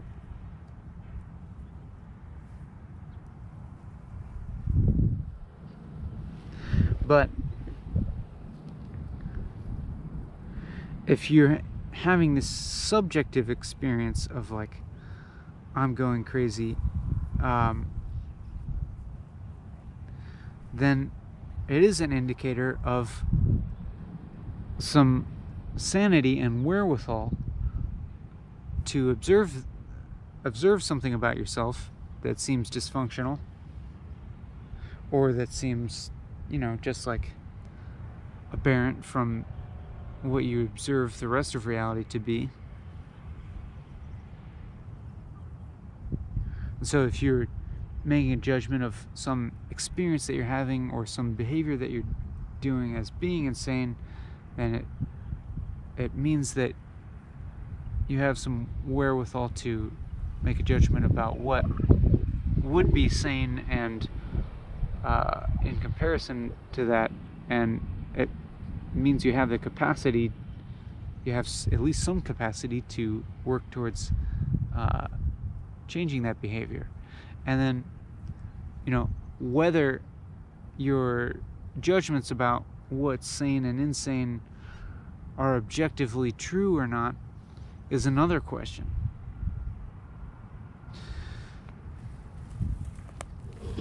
Which and they relate very much to societal norms, and I don't mean that in some disparaging way, that as if societal norms are our enemy. I don't think that they are. Not as a whole, like not in general. Certainly they need to keep evolving.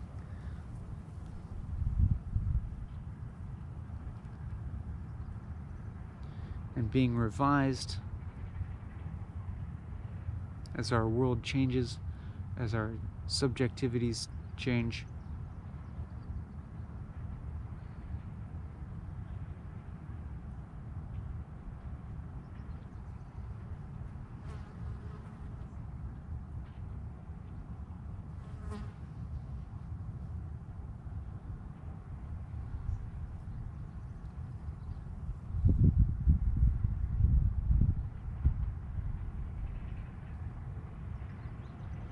But here in walking and talking, I'm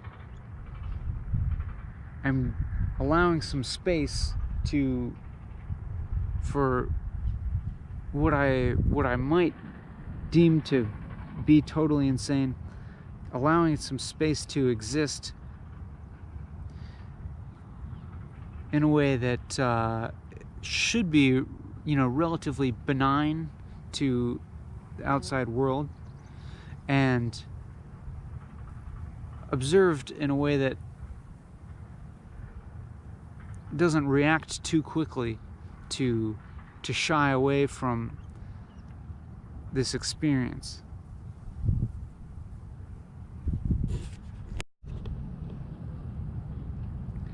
And to give time for these experiences to, I don't know, to be observed in a really thorough way.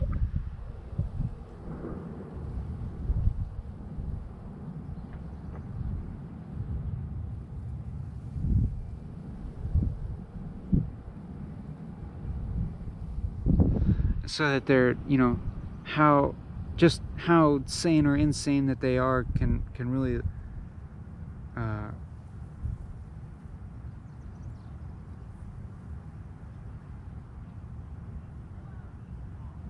be assessed in a way that's not too quick to judge, and ultimately, like, whether they're insane or sane might not be the most important question, you know. Might actually, you know, that might actually not be a useful categorization.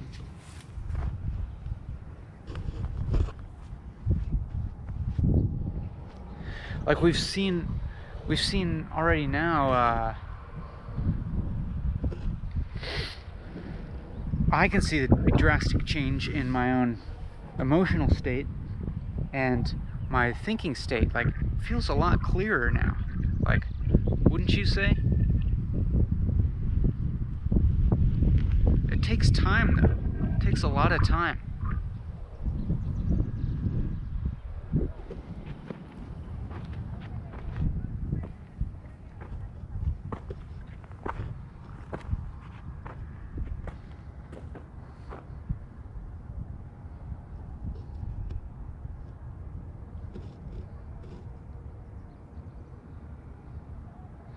I mean, it's always changing.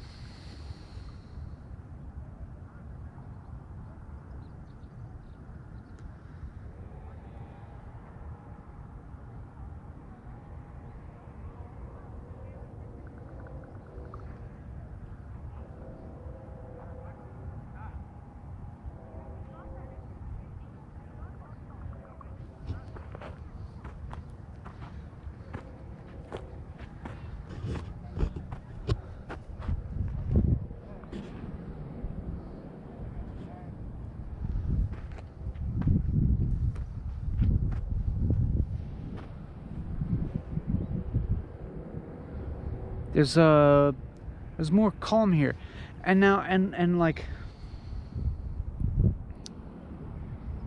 you know, in these past few minutes, when I was sitting over there, it's like a change happened where I went from feeling panicked to feeling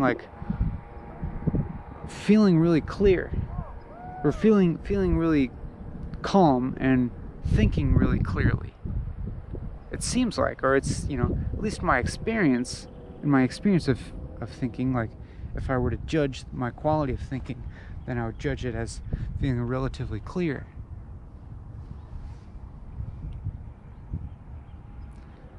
Rational.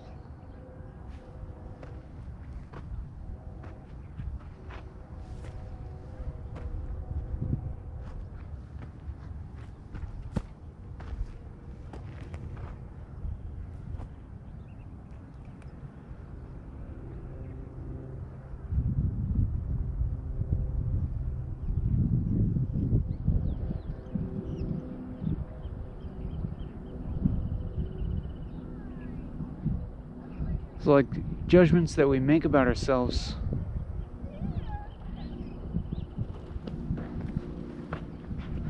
it's almost like in the act of judging ourselves, there's some change happening. It's like an agent of change, maybe.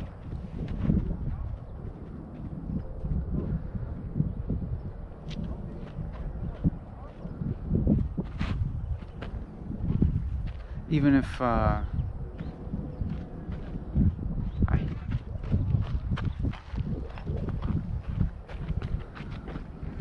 see, I can tolerate the proximity of another human being now. See?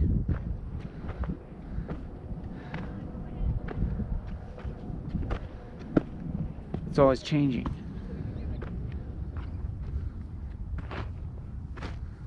Especially if you just like put yourself in the crucible, you know? Just put yourself in the full intensity of your experience.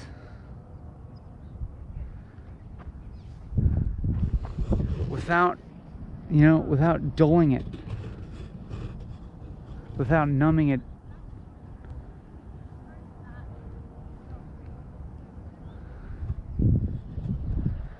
Because then it like metabolizes itself faster. It's like, you know, let yourself freak out, you know? Allow yourself to freak out, and then, because that freak out is not going to last forever. But do it in a way that's like, that's not going to have like outward rippling effects, you know? You don't freak out on the people that you love. Don't use other people as like, don't use other people as their release for these uncomfortable feelings. Because that's kind of a way, that is actually a way of avoiding experiencing them fully.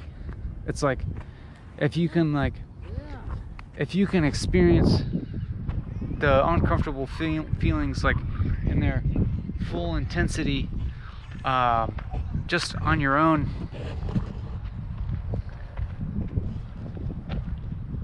but if you're like, if you're projecting that discomfort onto other people, or not even necessarily on other people, but like on the exterior world in some shape or form, like that's like, you know, my suffering is because of that person, etc. And then just like, you know, consider the fact that you may just be experiencing some of the pain of existence while being around other people, not necessarily because of them, you know? Like I was earlier so averse to being around people. I still, you know, see the importance of doing this activity in relative solitude, so that to avoid distractions.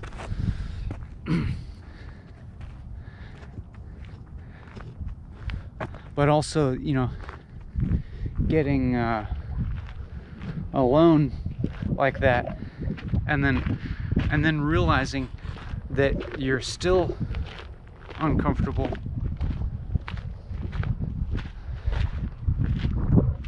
without the presence of anybody else.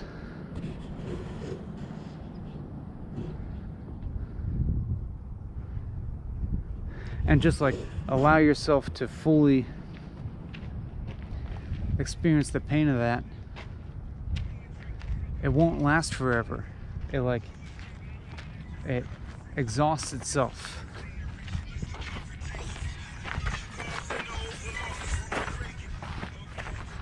And then you can feel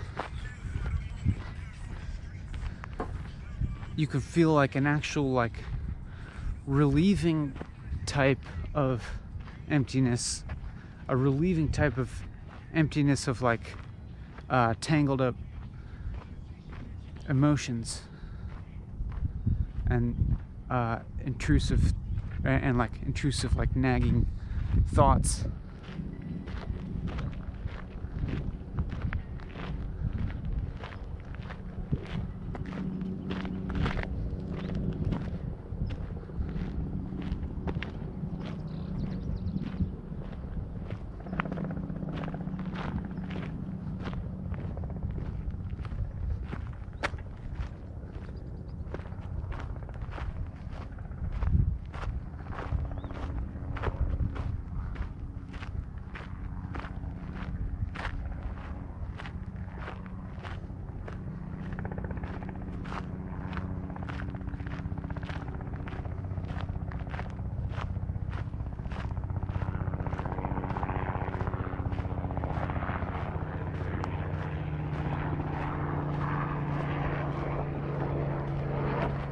But, you know, it's not like we don't have to be like freaking out all the time. But, you know, just like figure out if, you know, when you have this like discomfort, just like trying to figure out a way to like freak out productively, you could say. But like as you witnessed in me freaking out, it's like it's nearly impossible to hold sight. Some critter over there. To you know, it's like it's nearly impossible to like continuously like be able to view your own freak out, your own self-doubt and such from a perspective in which you can see it as productive or see it as an actual legitimate aspect of reality of your own experience. Like for me, that perspective like just barely was like kind of just barely hanging on earlier, like which is kind of in this video, it's like represented by my willingness to keep filming myself, you know, my willingness to keep the camera on and keep recording this experience. It's like the camera is almost like a symbol of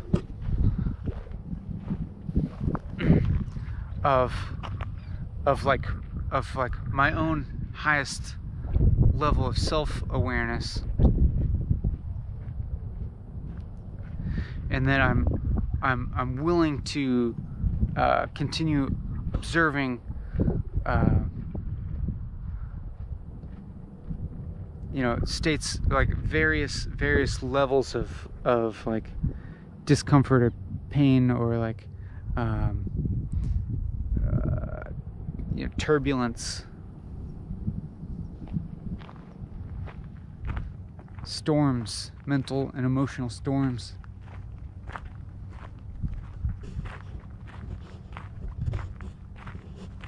And like, you know, like it almost got close where I was saying earlier that I wasn't sure if I was even gonna continue this video, and I was like, how can this video ever redeem itself? How could I bounce back from like freaking out this much and make some kind of sense of it all? And you know, it's just like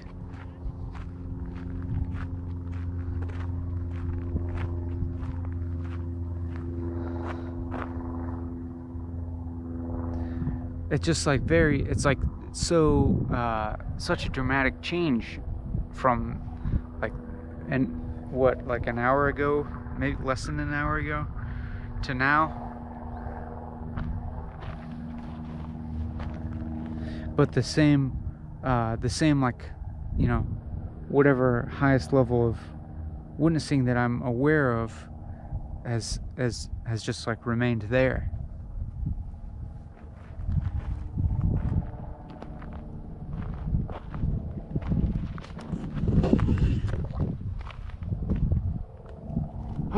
Snake. What kind of snake is that? Whoa.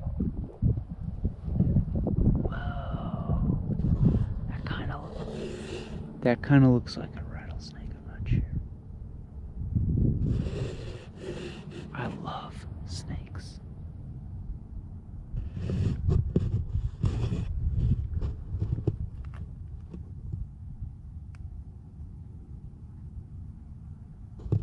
Oh yeah, doesn't it look like a pit viper with its like wide head?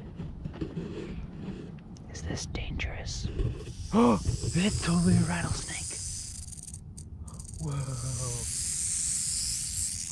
Whoa.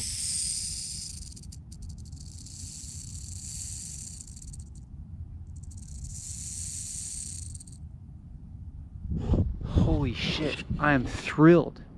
I'm ecstatic. This is my first time seeing a rattlesnake in the wild. And that just made my whole day.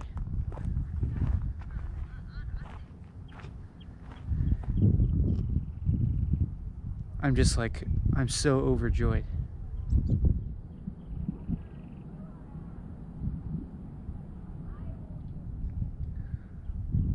I remember what I was saying about feeling positive things like pleasure and happiness and joy and like some detachment. I'm just like, right now I'm just like so overjoyed having just seen that rattlesnake. And then I'm like, damn, is this joy gonna continue for the rest of the video? Because it's like, I'm almost tempted to be like, all right, like video walking and talking is solved. Like that just made my day. And if I say that something makes my day, that implies that like whatever else happens today is like completely fine, because I just saw a rattlesnake. So I guess that goes for the rest of the video. Like you know, like what if I had stopped filming this video, like just because I was freaking out earlier? Then I wouldn't have seen that rattlesnake, because I would have like probably gone home, or not home, but like back to the home base. I wouldn't have even seen the rattlesnake, much less got it on the video. And now I'm like waiting to see if it'll come back out from that rock.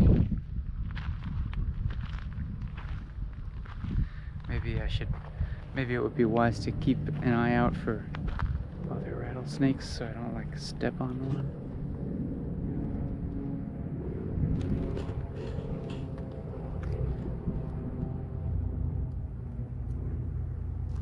I don't see it now, but I'm gonna be unable to stop looking for rattlesnakes now.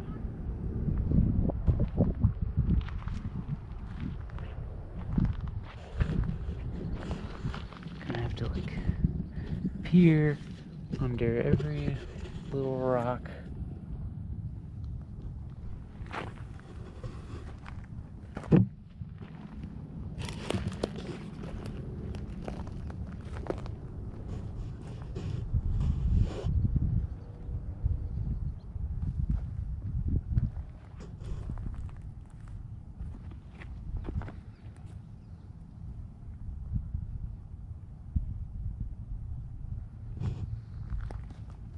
See, that's the thing about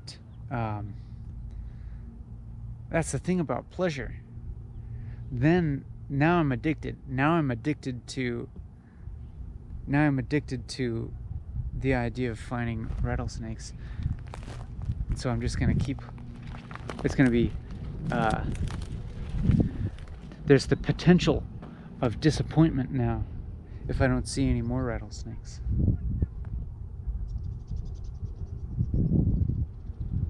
But so you have to be constantly vigilant to like not allow that attachment to like build up, you know? You have to be like, I just experienced that, and I have to continue to accept whatever I'm going to experience now. I mean, I can keep looking and like, you know, what the fuck is that? Holy shit. What the fuck is that thing?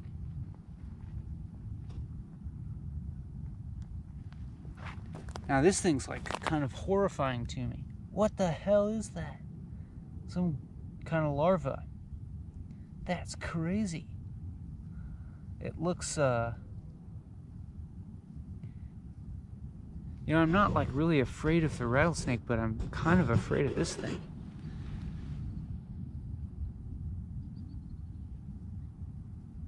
Now this thing, I'm like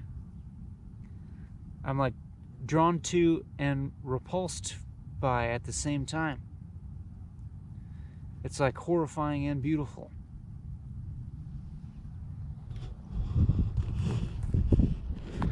But the rattlesnake is like, whoa, oh, it's just a lizard.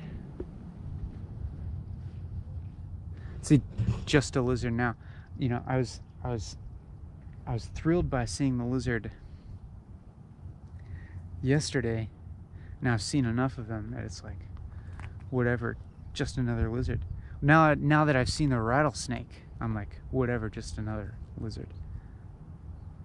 You know, it's the rarity of experience seems to indicate value.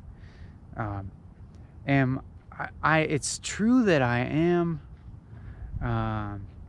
indulging a little bit in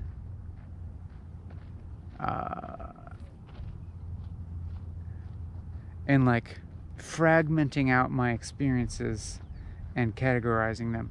Like the rattlesnake, like I could definitely, if I had chosen to, let go of that experience like a long time ago, like right after having seen it. I could have maintained much more flat composure and just being like observed objectively a rattlesnake. Big whoop. Observed objectively. This is my first time seeing a rattlesnake in the wild.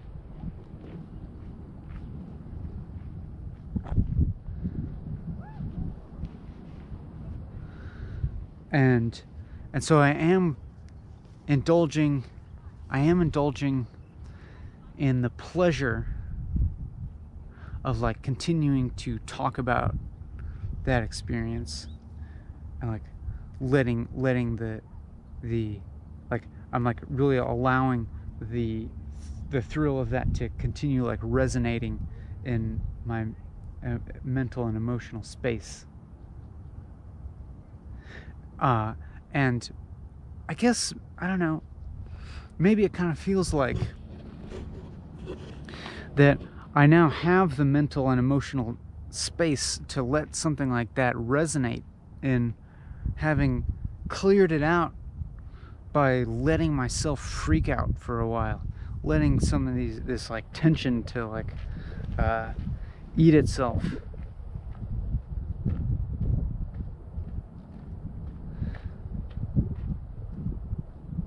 By observing myself freak out, you know? Then you know,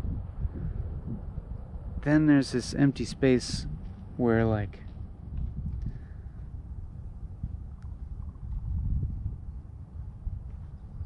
I can really experience the joy of like spontaneous and unexpected little delights in the world. This marble. It's just like a lone marble sitting out here. A cat's eye marble.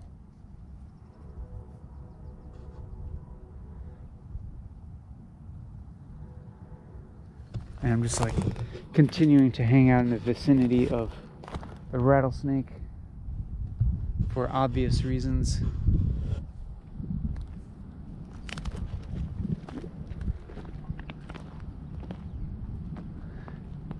Maybe this is cute in some way. I think snakes are cute. And I'm probably on some level aware of myself acting cute or something by displaying this infatuation with snakes.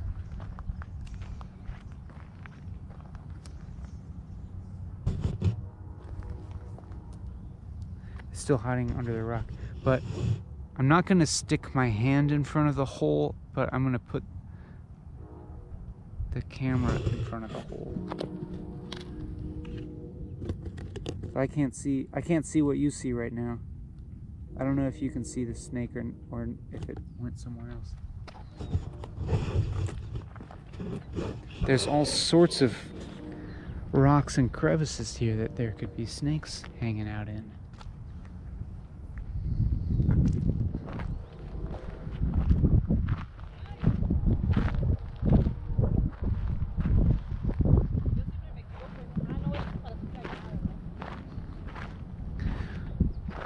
And I'm allowing like a characteristic of self to exist here. That is my professed love of reptiles. Lizard.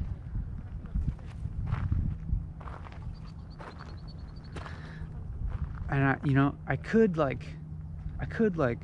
that go, I think, if I wanted to, but I don't want to.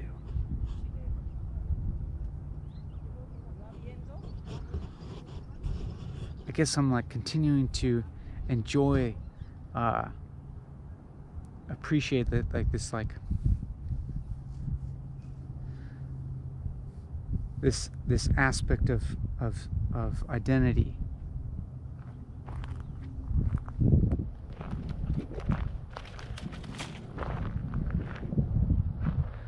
Like I feel perfectly aware that I would be capable of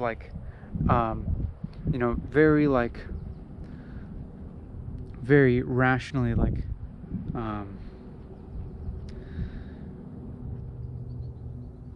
observing my emotional reaction to seeing a reptile and analyzing it very clearly and dispassionately.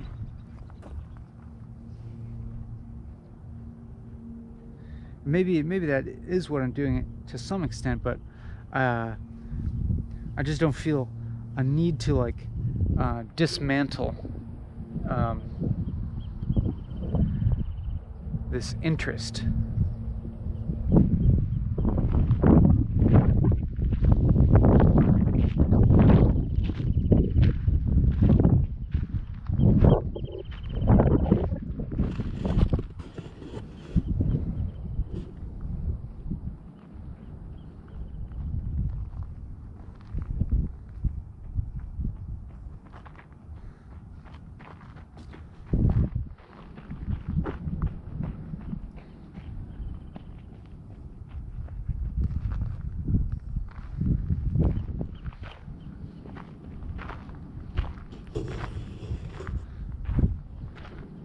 And I'm fully aware that even if I do encounter another... There's a lizard. There's so many lizards. This one's doing his push-ups. Working out. And then there's that one.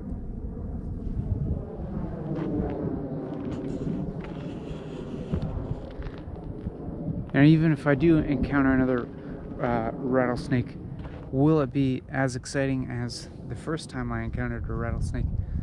Maybe not. Obviously the more of something you see, the less exciting it is, like sticks. But then there's this practice of trying to just prime your awareness of the world, your interest in the world, to keep it fresh, to be able to look at something that you've seen a million times before with the same level of excitement as something you haven't seen before.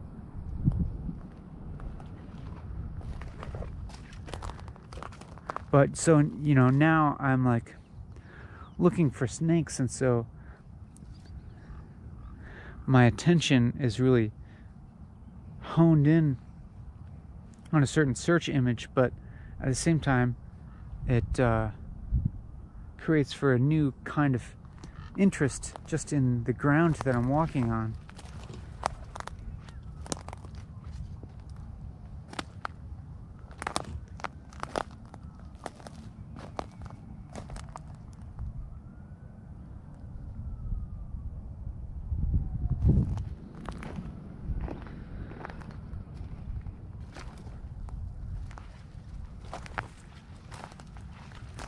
So it could be said that my just interest in the ground has been renewed, and my interest in rocks. Oh, hey. There's so many lizards here, like, just as a general backdrop, it's really delightful.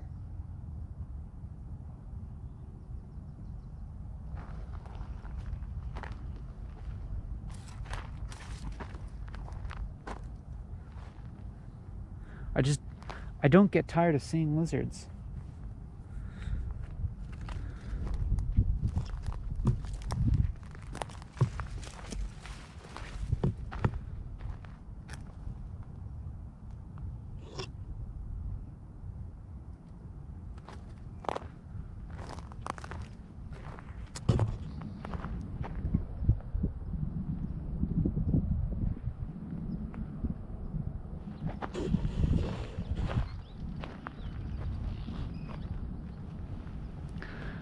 Or, like I said earlier, my day has been made. But is that because, I don't know, what is it, why?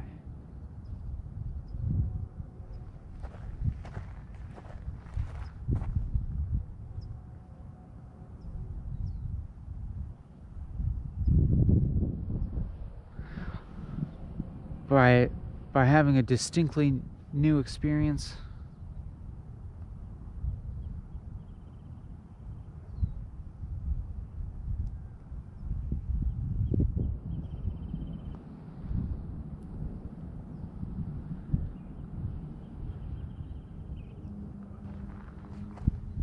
Is that the first time I've yawned in walking and talking? I think it might actually be. That's a new experience. I can't remember ever yawning and walking and talking before. I don't think I'm feeling tired, actually.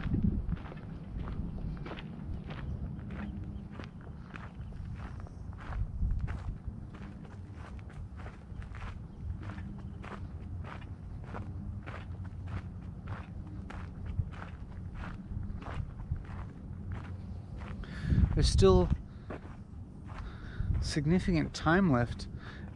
You know, there's an hour and a half of walking and talking, and then you know, this godsend of a rattlesnake occurred pretty much midway, and so, you know, what's left to this video? What's to become of this? What do we do with this experience, like, after something wonderful happens?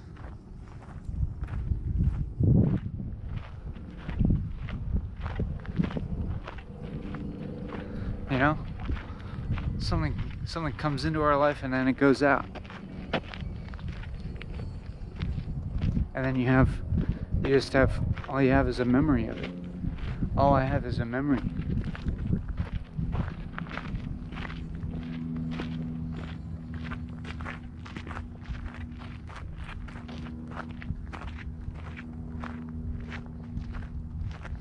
But and it's like,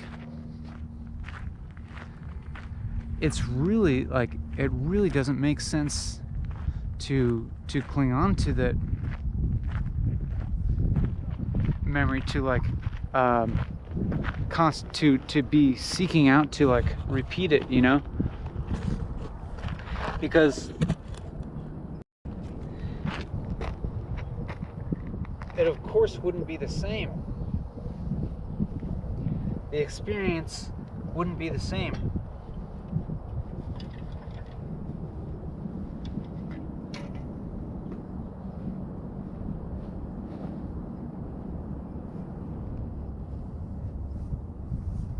would just be like less exciting. I don't know. Maybe not. Maybe it wouldn't. Not if you maintain. Not if you maintain a like fresh type of awareness.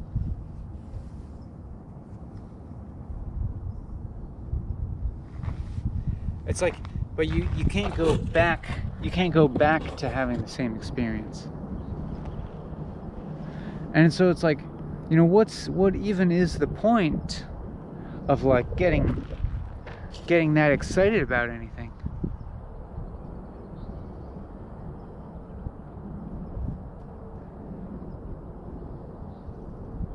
Like for me, it was just like for fun, kind of. Like I was getting excited, knowing that I was getting excited, and that knowing that I didn't really have to get excited, but like choosing to get excited just for, you know, a little variety in my emotional topography, but like feeling also in somewhat control of that, and with some certain level of some witnessing presence that has some detachment from it. And so now I can kind of let go of that excitement without being consumed by melancholy.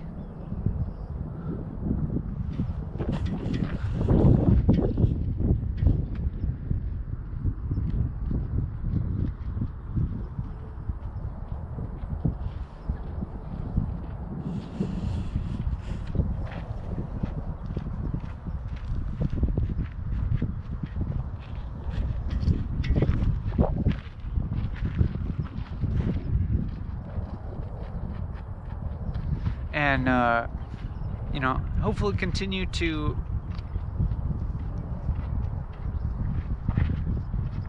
remain receptive to like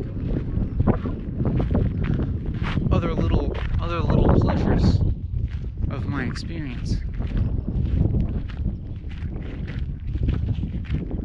Like I'm actually enjoying the way that I've been talking, I guess.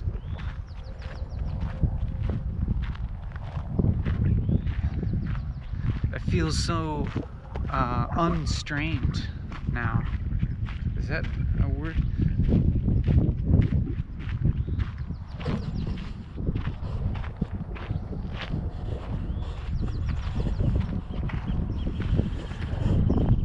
Like even if there's gaps, it's not like I'm painfully grasping at the next thing to say. I might be formulating the next sentence in some of those gaps, but I don't feel worried about that. I don't feel painfully aware of that. I feel aware of myself, and I feel aware of my voice and the camera turned off for a moment, so I might have missed something, but like I was talking about how I can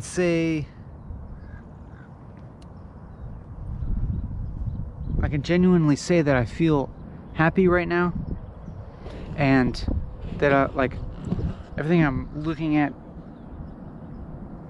looks beautiful to me. And like I was talking about how I'm standing on this precipice, and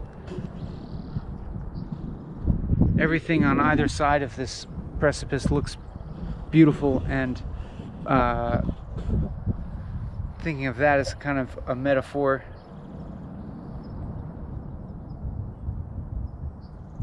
And then I went on to say that I would not feel okay with jumping off this cliff right now.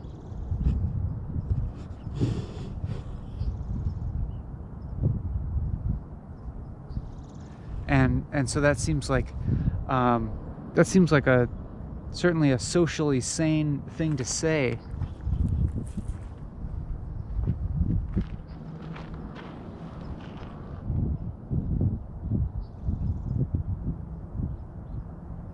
And like, yeah.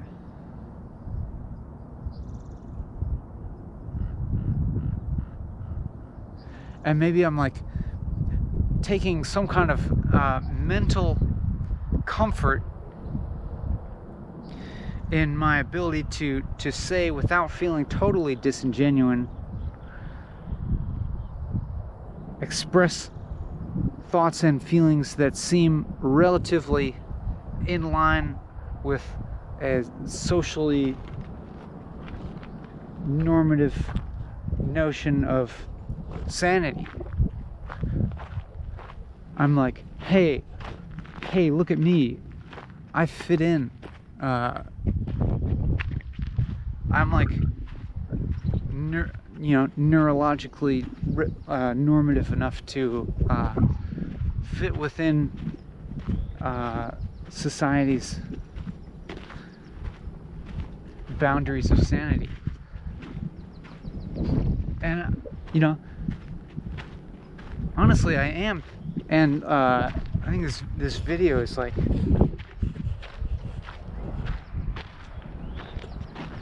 making this video is like some way to like kind of maybe like push the edge of that a little bit, push against the edge of that.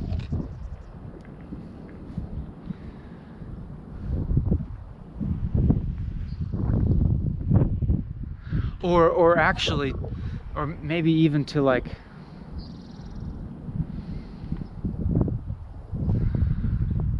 to explore like within this socially, what the hell is that?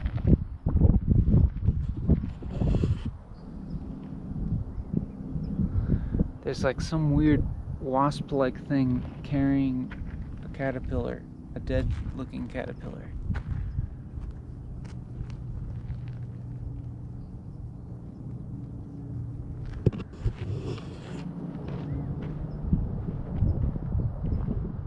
Like making a YouTube video of myself, this is like this is like socially sanctioned behavior, I'm allowed to do this. I'm allowed to film a 4-hour-long video of myself and post it on YouTube. That's incredibly permissive, We're living in an that would be evidence towards saying that we live in an incredibly permissive society in certain ways. That I can film a 4-hour-long video of myself just talking to the camera about nothing, freaking out at times, and nothing bad is gonna happen to me except getting some asshole comments on the thing. Like, that's a lot of freedom.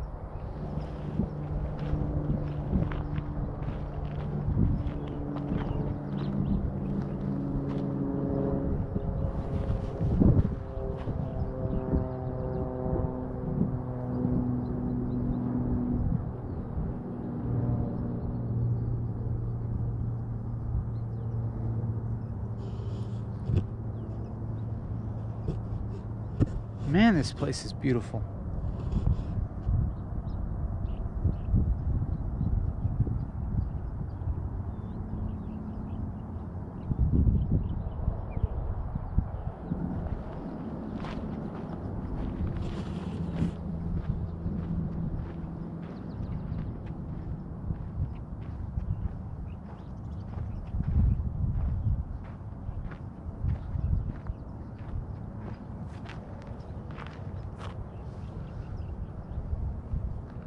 So like, I guess like within the boundaries of what our society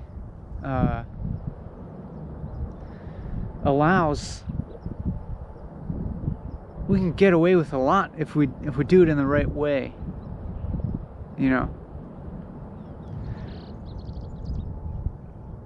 If I like freak out in the grocery store, it might be like a different different story or something. But you know, that's like not a context in which I would freak out. I'm freaking out because I put myself in this really weird context of talking for 4 hours straight.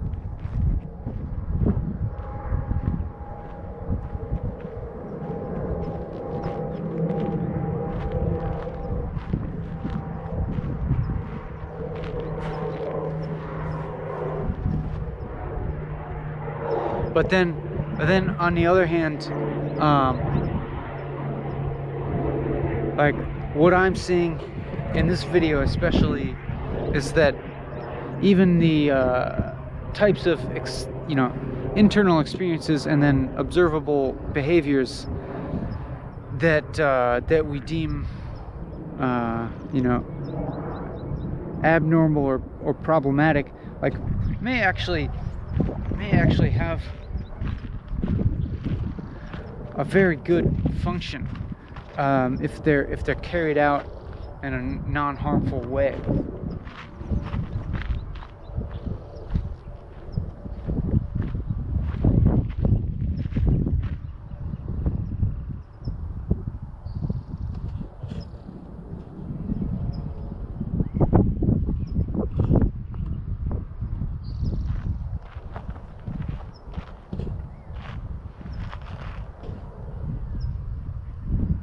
I'm getting pretty far away from my home base.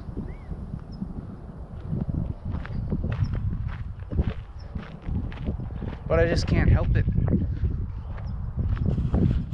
I feel like I could spend all day here.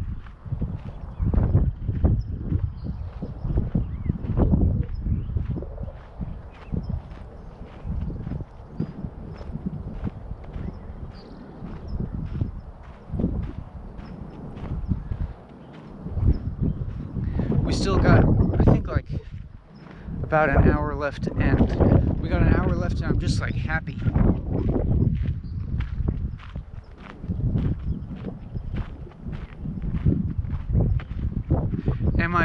Am I expressing happiness in the conventional emotional way? I'm not sure.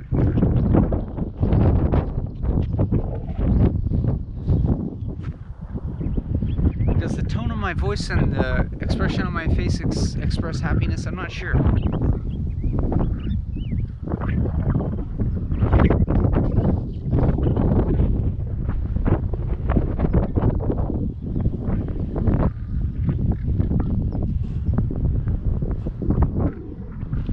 It's like a low-level kind of happiness or something, or it's not like low-level.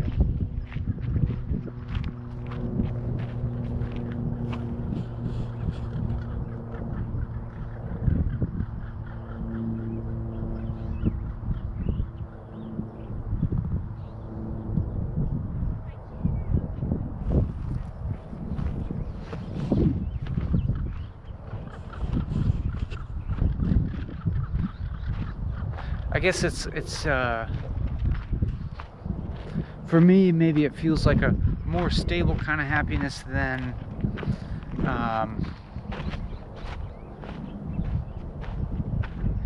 if I were like, like exuberantly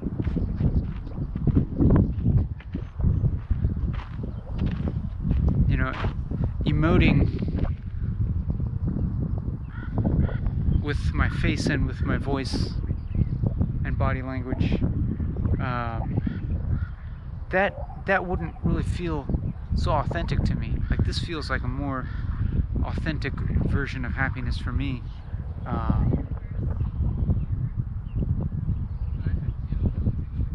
Low key, one might call it.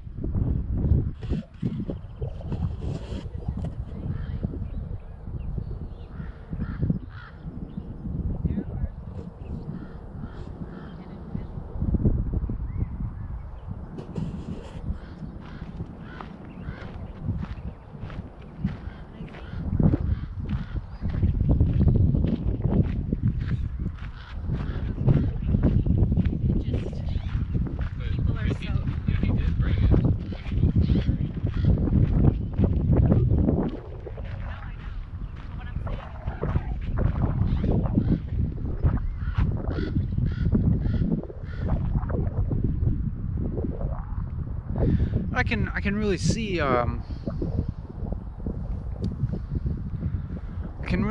how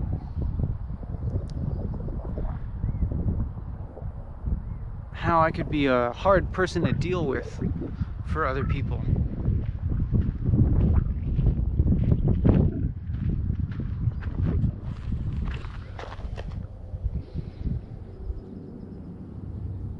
Because I don't really comfort myself, you know? I don't really comfort myself, and so I'm not really like a comforting person for other people. I don't know, maybe. Actually, maybe I am sometimes. I'm like a calming type of person, I think. But not a super like exuberant or super enthusiastic type of person. Like if I'm enthusiastic, it's kind of like it was with the snake, where it's like I'm just like kind of choosing to be enthusiastic kind of for fun, but I'm not like wholeheartedly identified with that enthusiasm.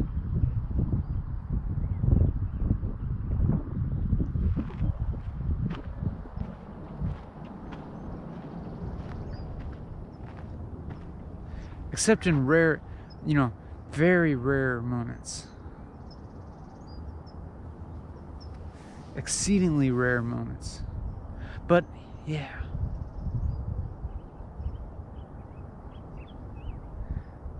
But those are like unstable. Well, of course they are.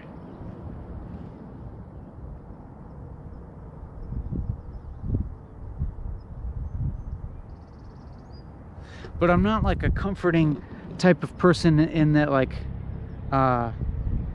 you experience a negative emotion and I'm like, don't experience that negative emotion.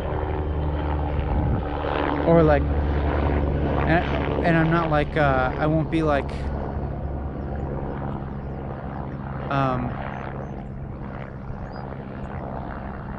I'm not the type of person to be like, you know, you shouldn't be experiencing that negative emotion. Or I'm not the type of person even to necessarily be like, to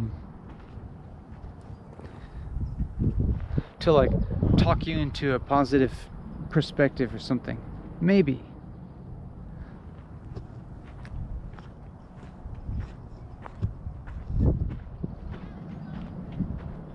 I'm more like I support you having, I support you experiencing negative emotions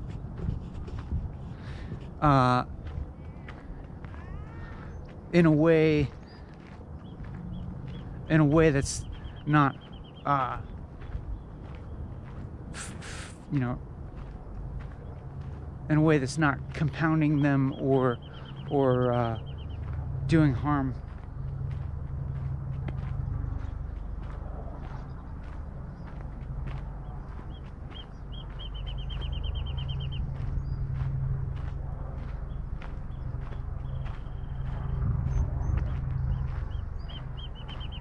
I support you like experiencing negative emotions like really fully,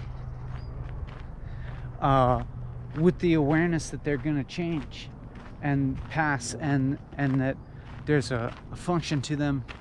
I mean, and it's not just like a function, it's just like that they are like some inherent aspect of your reality.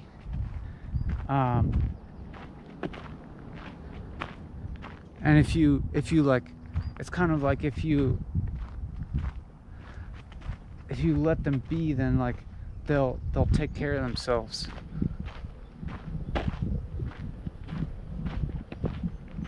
And then and maybe if you are able to experience them fully and without immediately acting on them, you may be able to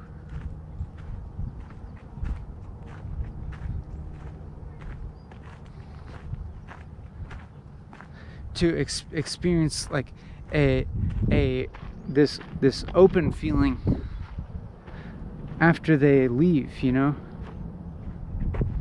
This openness that you wouldn't feel if you just ran away from them or covered them up with something, or like had me comfort them away. Now this lizard is like more colorful than the other ones.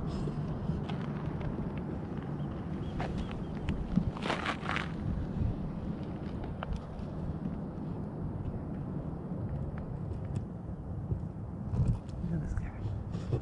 Yeah.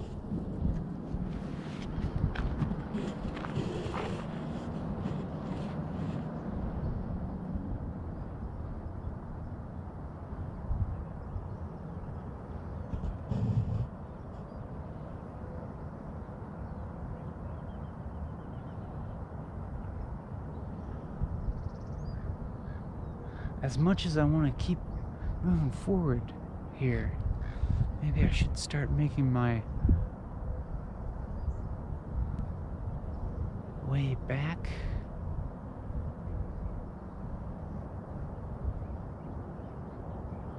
It's a question of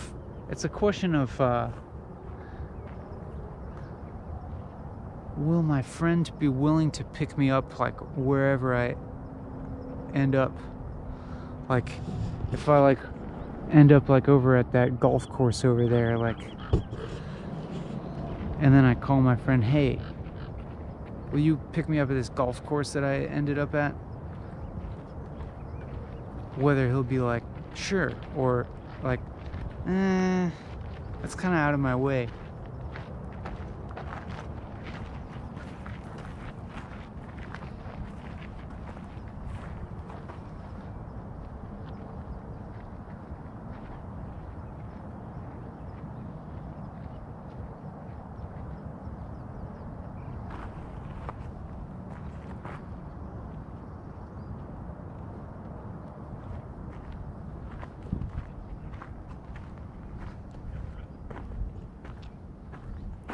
I'm continuing to feel this feeling of openness and like kind of a freedom of like things I do in this video now are like okay, and like it's not like a an agonizingly hard decision, everything that I'm going to do.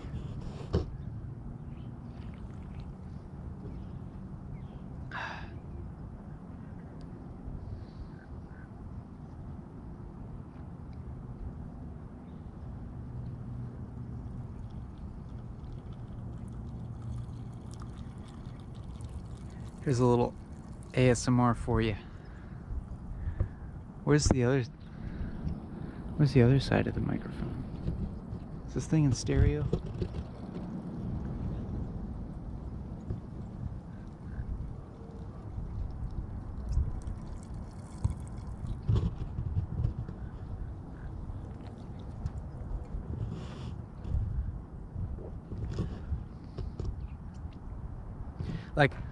Like it seems kind of fun to me to just like kind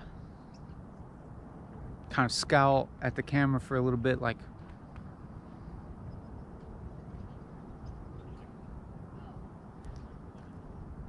give the stink eye to the camera, to you, because you know that I don't mean it.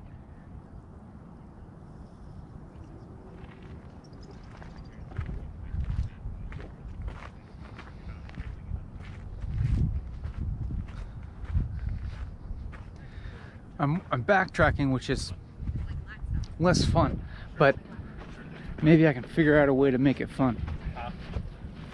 Of a pull-up is easier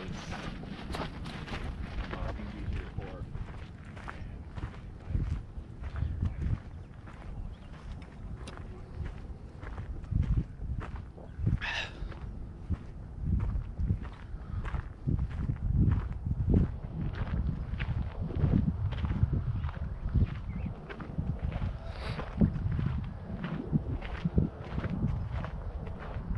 Like whatever I'm gonna say now, I'm not too worried about it.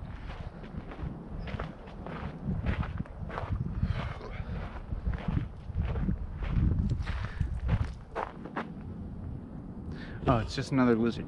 Just another lizard.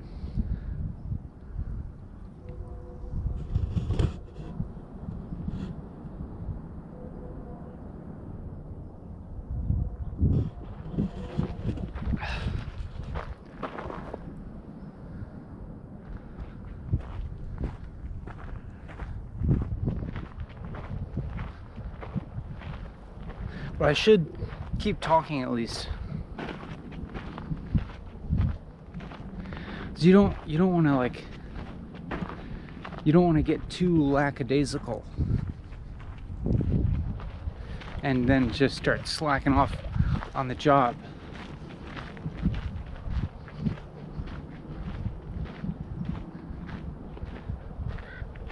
Just because it starts to feel fun.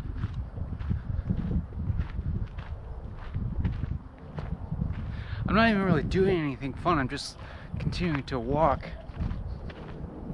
and talk. I'm not like jumping on anything or running around. Maybe once I finish this seltzer I will.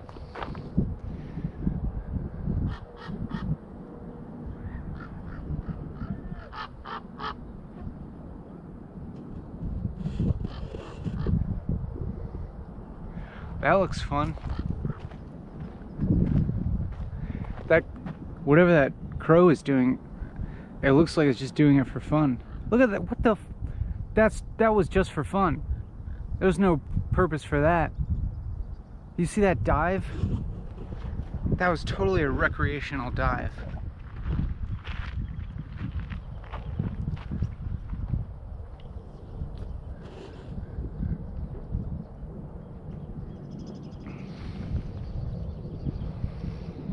Are you having fun?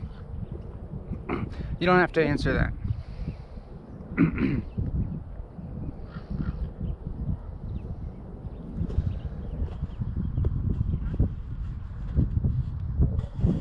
I won't burden you with you having to. I won't burden you with my own burden of entertaining you, if that makes any sense. I'm not going to burden myself with the responsibility of making sure you're having fun,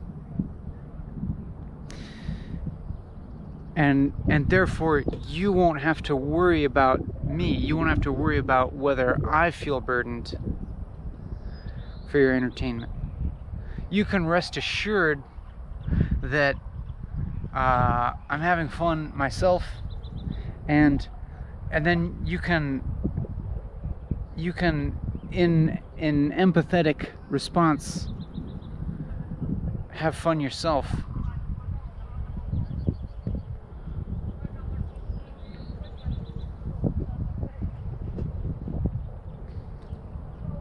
Without having to feel any concern for me.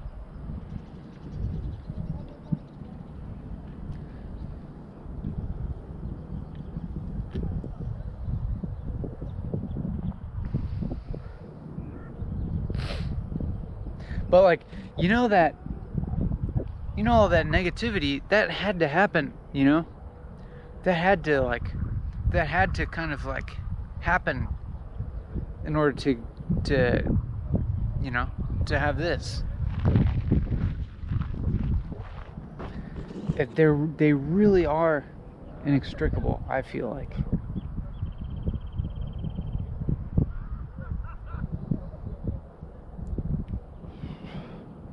Like I'm pretty sure I wouldn't, I'm totally sure I wouldn't be having this experience exactly without having had this uncomfortable experience at the beginning. Very uncomfortable.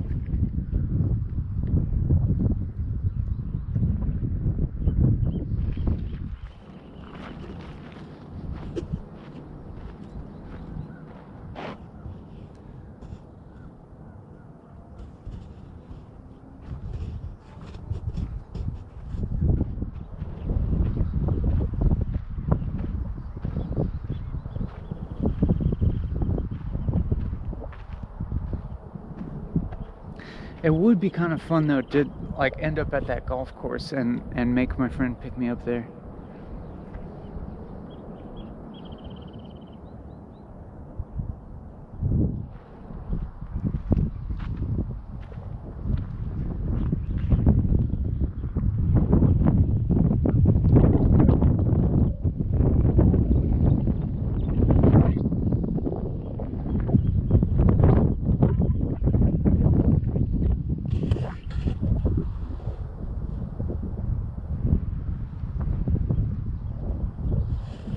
We're just chilling now, you know.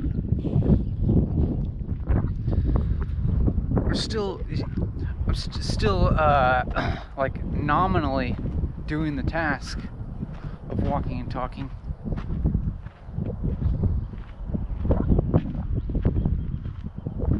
But we're doing it at a real like chill pace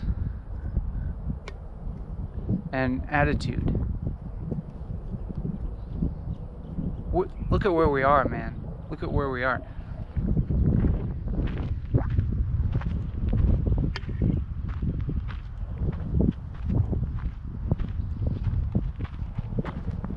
Obviously, we have to be chill.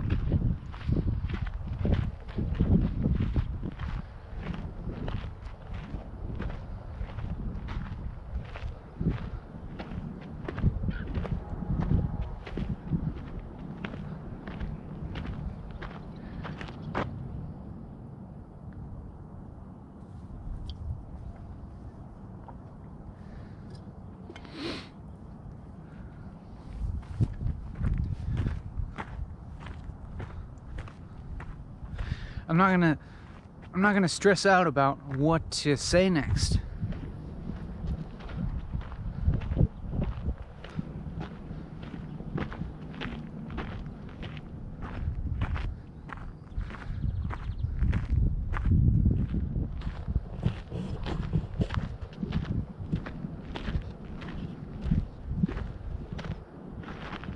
This is like, remember when I was talking about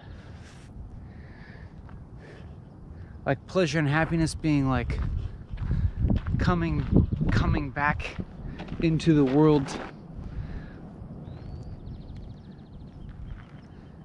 as a form that feels real or something like that?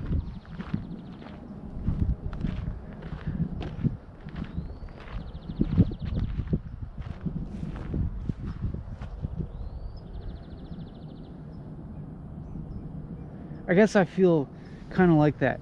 Like feeling just like, you know, there's like the solidity of my body here, like here it is, like I'm not like transcendent consciousness like beyond my body exactly, although now that I mention it. But anyways, just feeling like here I am in a body and a self and even some identity, though like I haven't really been experiencing my identity so much now. Like now I'm just like talking. I'm just walking and talking like and chilling and not like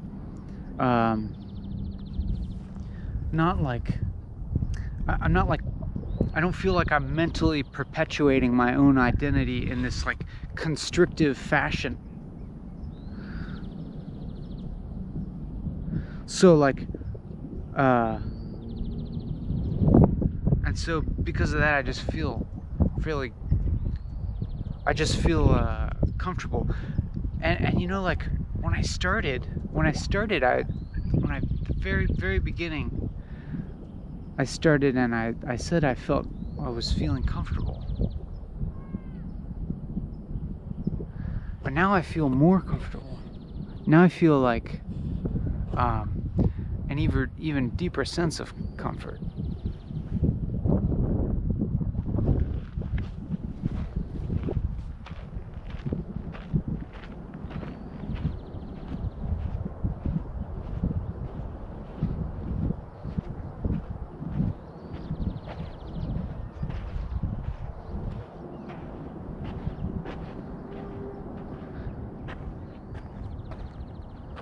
even a sense that like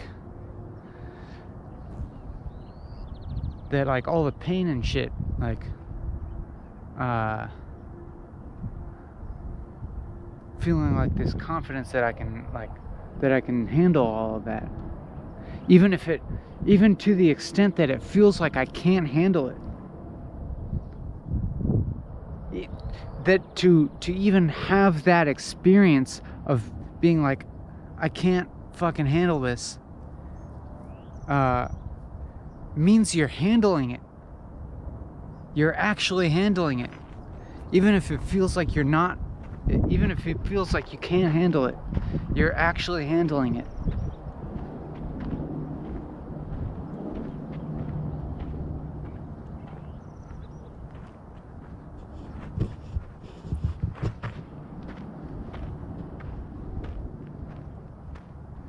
You're handling it fine. You're handling it like really the best if you have that full-on experience where it's like, I can't handle it. Like, you're handling that. It means you're handling a lot, you know?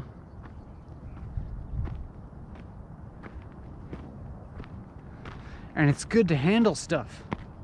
We should handle as much as we can in this world. It's like our duty in this world should not be to avoid having to handle shit. It should be to handle shit, you know? Who else is gonna handle shit?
How about a slightly different perspective visually?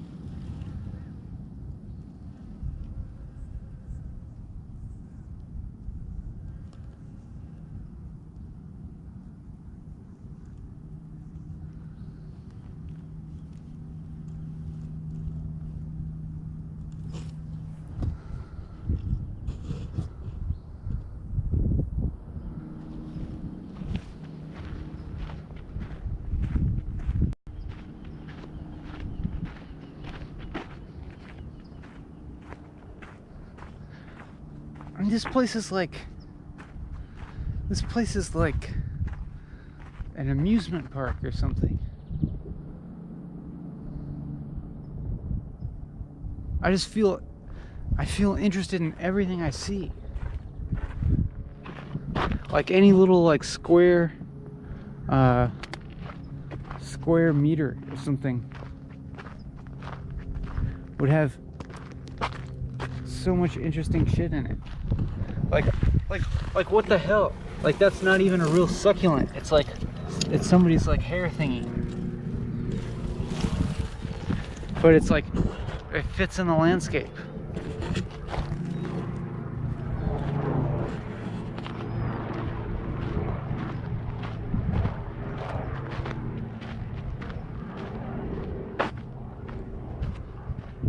I'm amused by myself. Is this indulgent? You know, what if you maybe you really liked the suffering part? Well, and maybe this part is boring to you.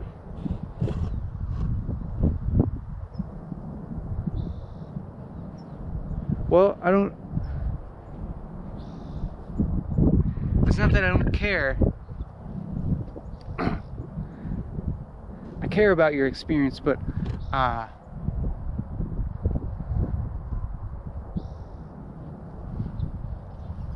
go ahead go ahead and experience boredom, because what is boredom anyways? It's just like, all boredom is like, I think boredom is just like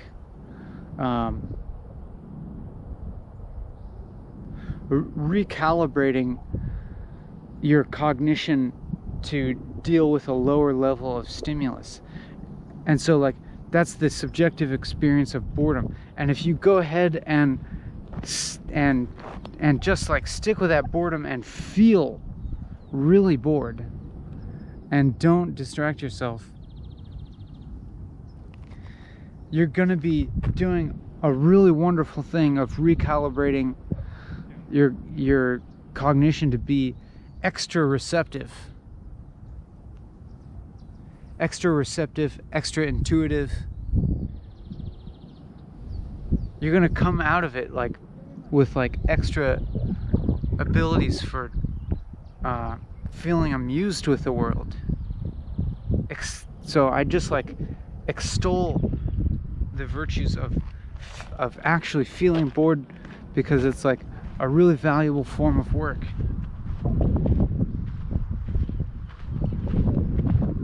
And it's not going to last forever. You won't be able to feel bored forever. You'll break through to something else.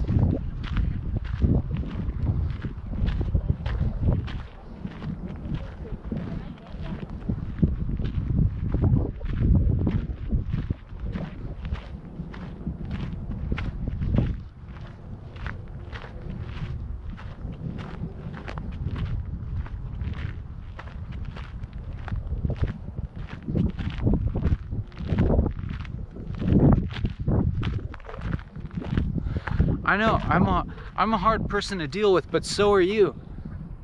So are you. And it's okay.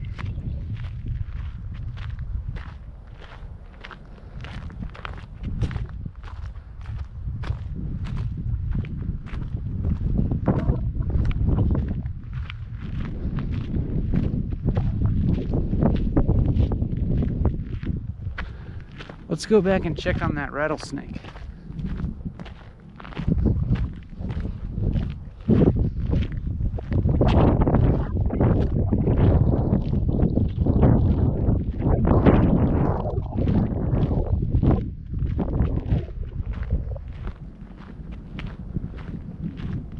I'm a hard person to deal with because you're a hard person to deal with.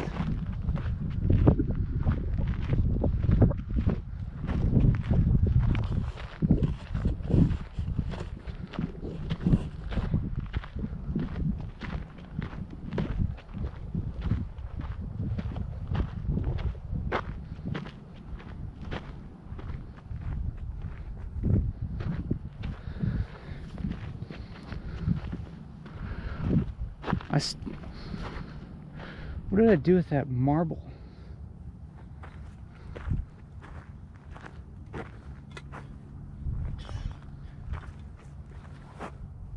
Here it is.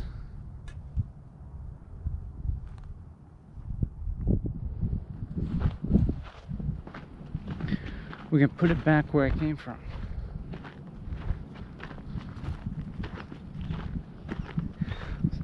Hey, that's a fat one. Fat lizard. Doing push-ups.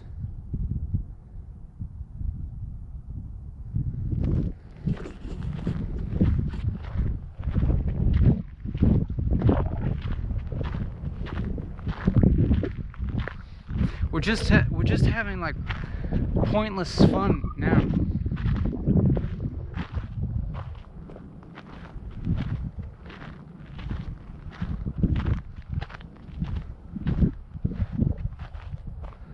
Here's where it was.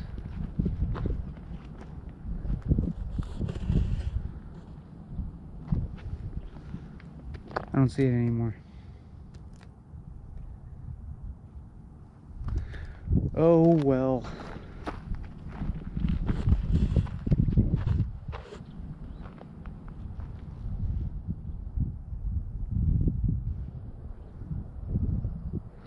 We're not like thinking hard about stuff. Or are we? No, we're not really thinking hard.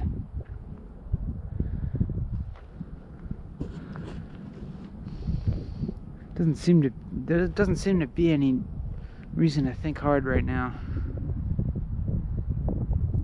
I can't think of any reason anyhow. Maybe if I think harder. It's a little bit of humor there for you.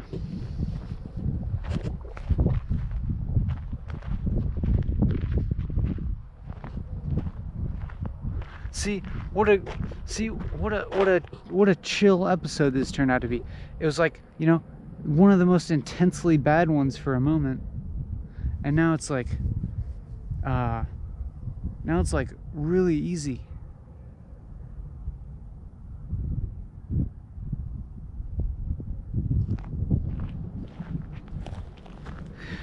Or at least that's the narrative arc that I'm choosing to validate the existence of. What are these things? I don't know. These round things.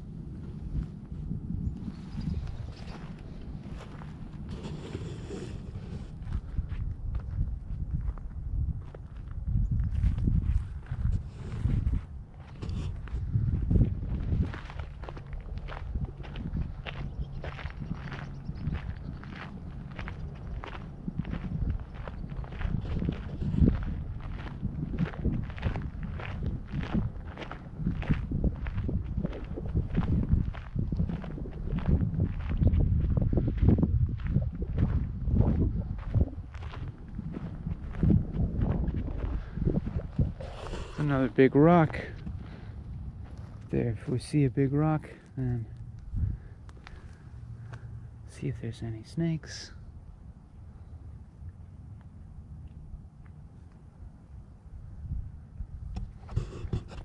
Some kind of mint.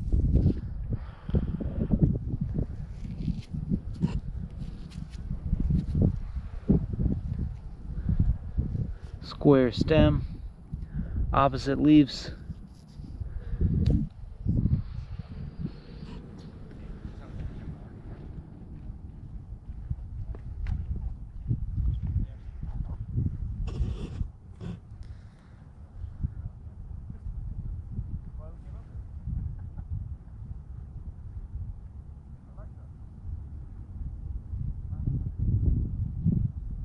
Am I working hard? It doesn't feel hard. If it doesn't feel hard, does that mean it's not good work? Or is it okay to like be in the flow of something and so that you're not experiencing suffering, but then it's like still somehow valuable in the world? I'd say so. I'd say that, you know, suffering doesn't necessarily equate to good work being done, I suppose. But often, I don't know, suffering is like kind of good in some ways.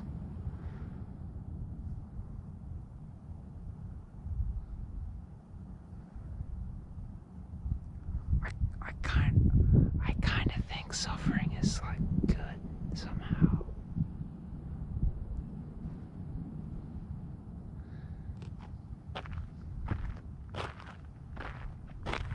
But, you know, other episodes, I think we'll have lots of time to discuss that further.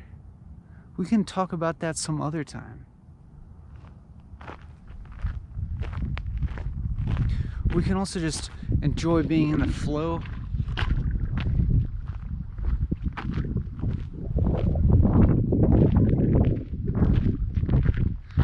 And just chilling. There's like a wet spot on the ground where somebody else who wasn't me took a piss, but very close to the spot where I took a piss.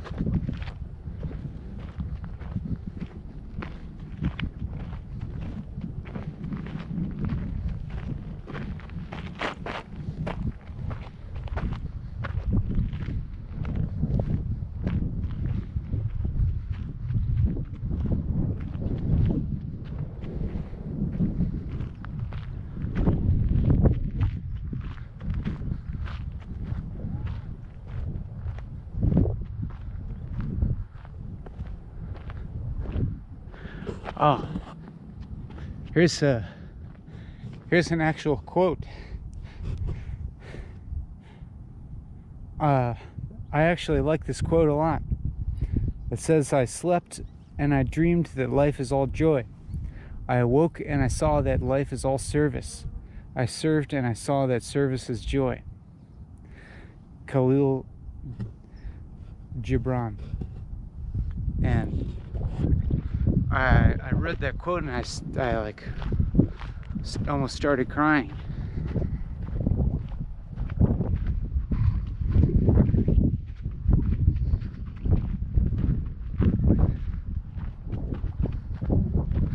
I might actually shed a tear.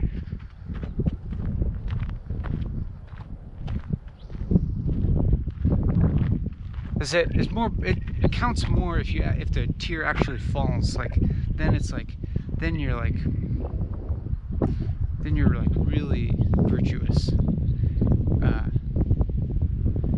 I might not be that virtuous, but just virtuous enough that my eyes glazed over.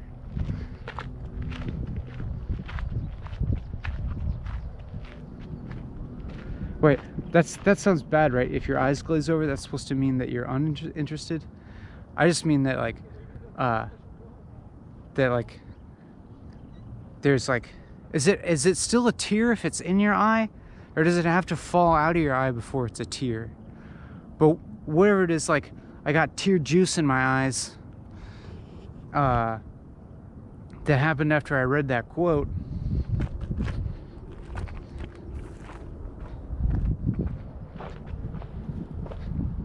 And then I was like, some like part of me was like rooting, like, yeah, tear, yeah, let the tear fall, yeah. Then you're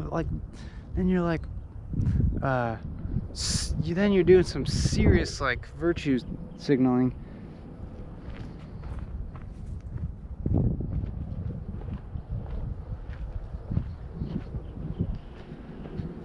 But you know, maybe next time.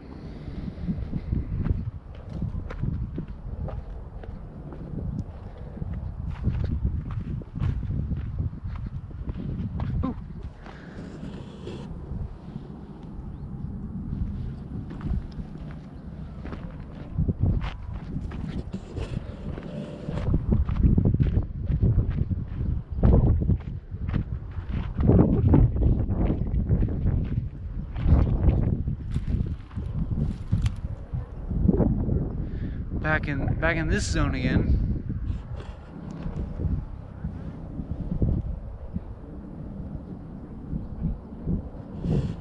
Back in like freak out land, geographically speaking.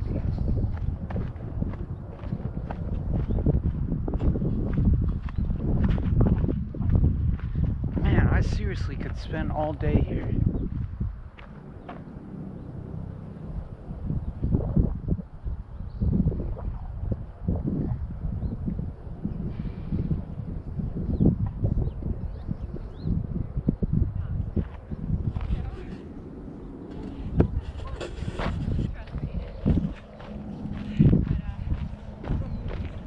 I'll like hold the stick down here while I go past these people so that I like looks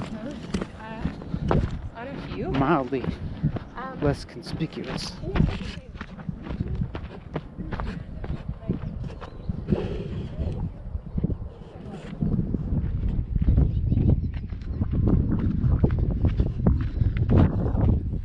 I think I need to.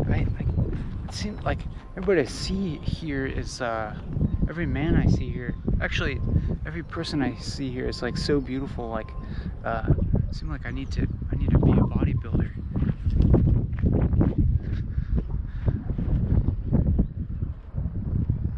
Seems like I need to. Yeah, it seems like I need to become a total bodybuilder.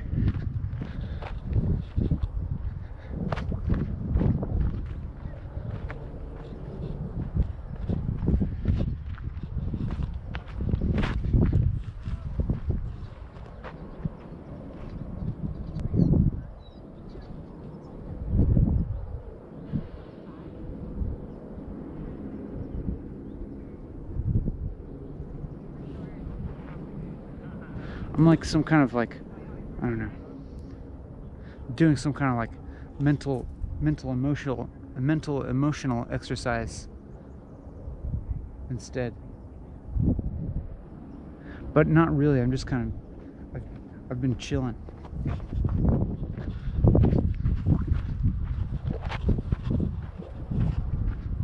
I was for the first part, you know, walking uphill. Now, whoa. Now we're going downhill. We'll shift the camera from looking at my face to more POV.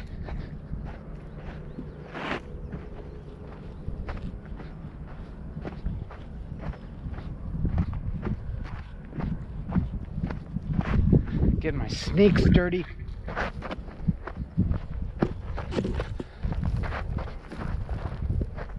What the hell is this? I'm still like what the hell am I? What the hell is this video? But I don't mind. I'm appreciative of being like, what the fuck am I doing? Of like, I'm enjoying the fact that I'm doing something that seems totally stupid and worthless. It's fun.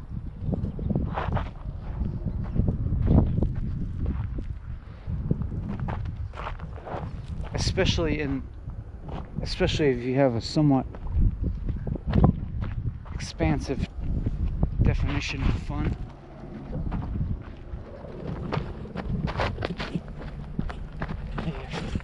Maybe I should just run down here.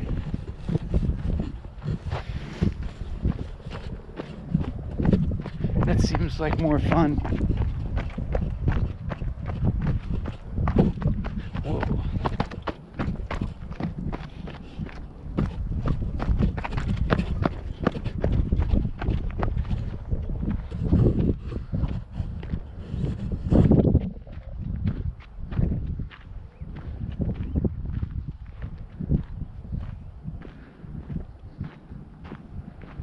How do we get down from here? Not exactly sure.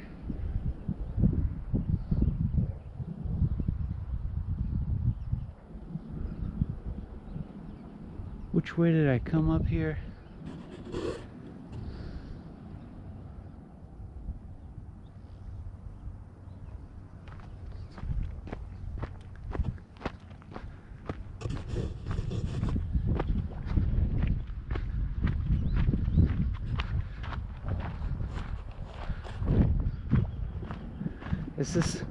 Is this getting boring? I'm like, you know, I'm like I'm starting to mentally return to normal town.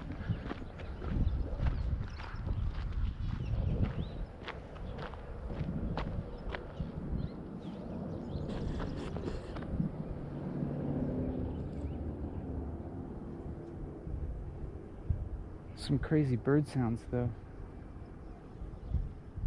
See, I feel pretty normal. Doesn't this like from your point of view seem like, don't I seem pretty normal now?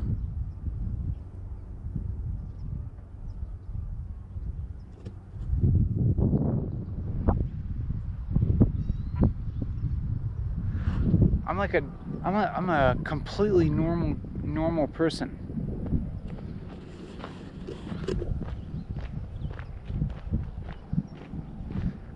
Here I am, just like, you know, talking normally, walking normally, having normal person thoughts, normal emotions, doing very normal activity.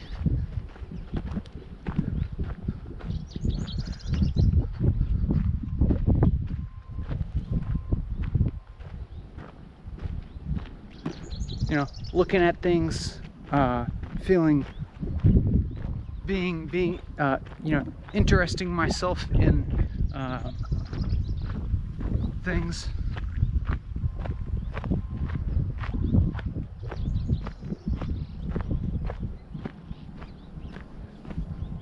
Maybe getting a sunburn. Very normal. Complete, like, exceedingly normal.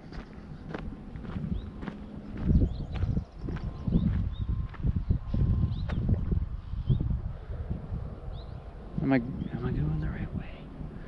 I don't know.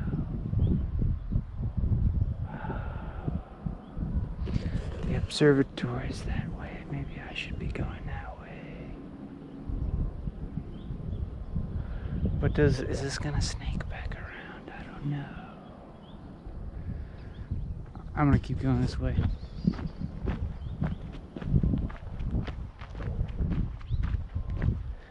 It's downhill. Path of least resistance. Oh, it's getting hotter again down here.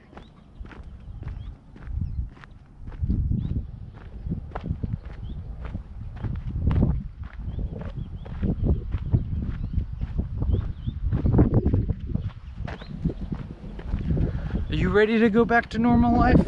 I hope so. This video is not going to continue forever.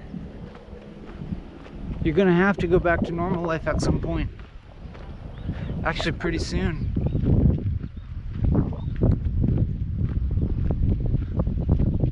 I think.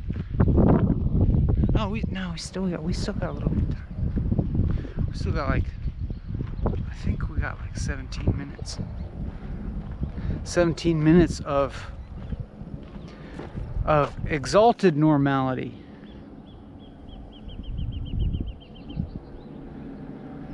"17 minutes of mediated normality."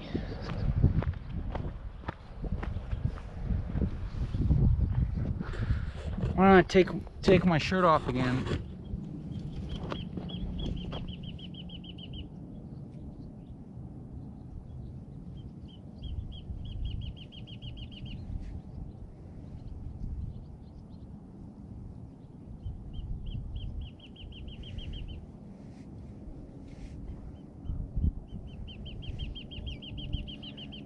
And then just to remind myself to become a bodybuilder.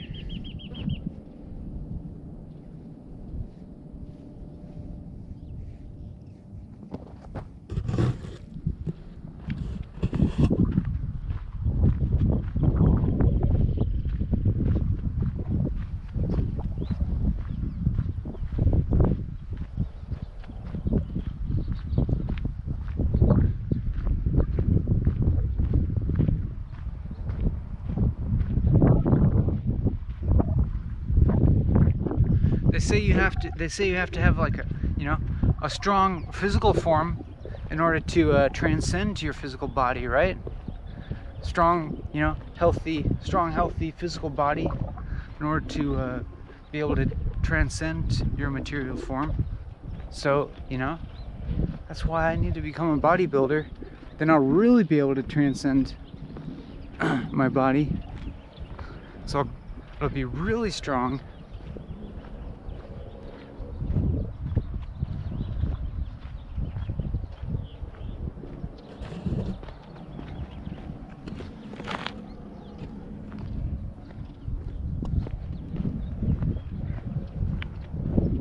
Oh, shit. I don't know where this is taking me.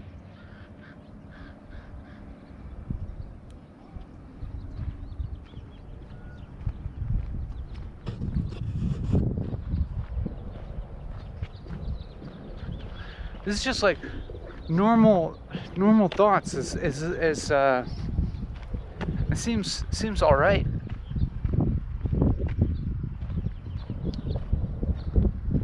But something about the mediation of these normal thoughts seems to make them special somehow. Seems to make them like extra okay. Well, it's also about the communication. Like I feel communicative now, in a fun way.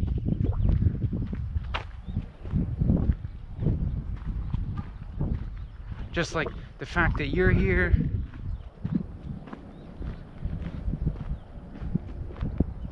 We're having fun together.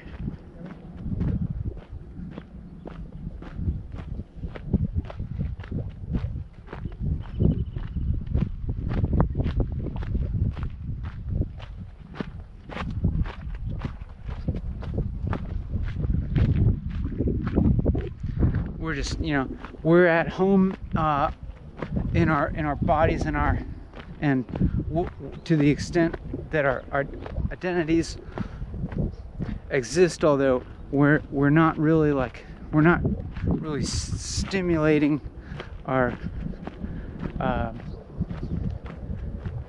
like concept of identity too much. A little bit, but we're comfortable with that. And now I think I recognize that I've passed by here on the way up. So I'm going in the right direction in order to get back to familiar territory.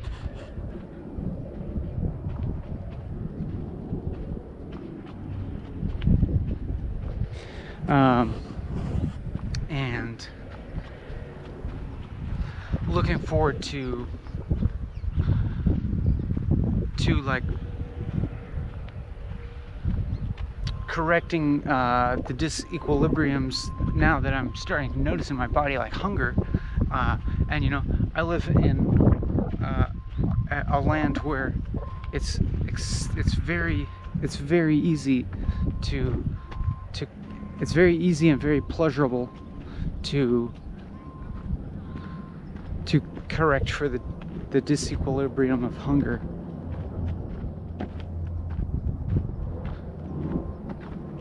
And there's taco trucks all over the place.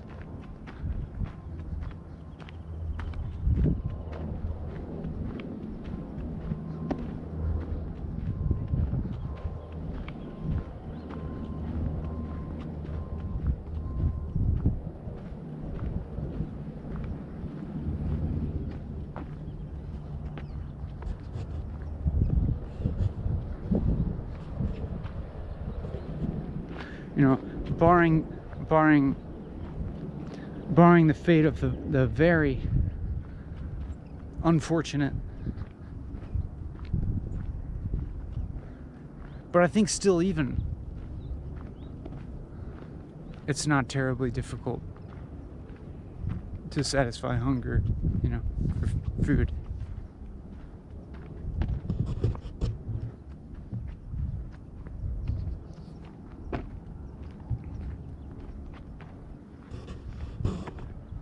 I feel a lot of gratitude. Like it's kind of amazing that I can be here and be doing this. It's kind of think of all the things that had to happen to make this possible. All the conditions that had to exist. I feel extremely lucky.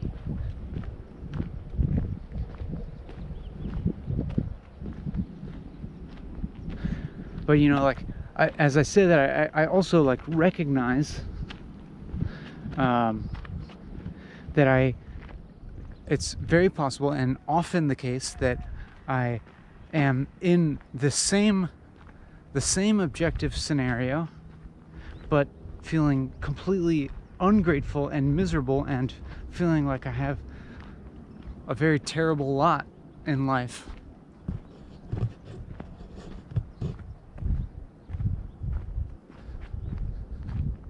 And so, those two perspectives come and go.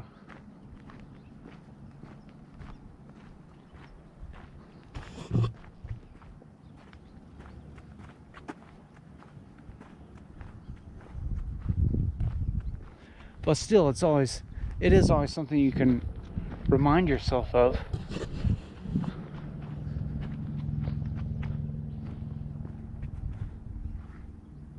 What's up, Lizzies?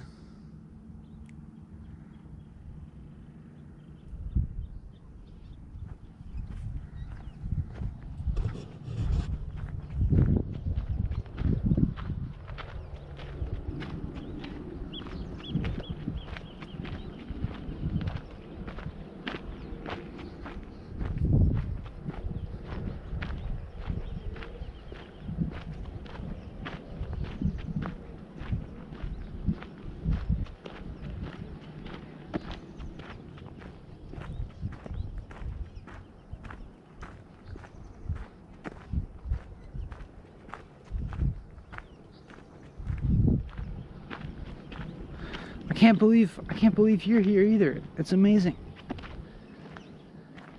It's amazing that you're willing to do this.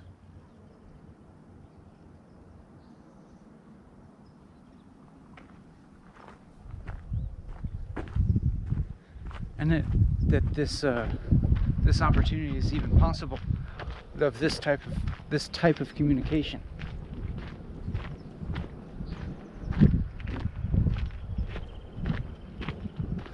This form of communication. This form of communication seems to like be conducive. I mean, this medium of communication seems conducive to a form of communication that what the fuck? Oh my god. Oh my god, it's my biggest fear in the world. A huge centipede. Whoa. I hate centipedes as much as I love snakes.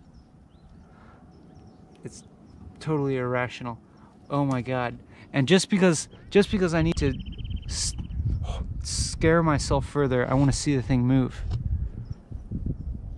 Holy shit, that thing is horrifying. All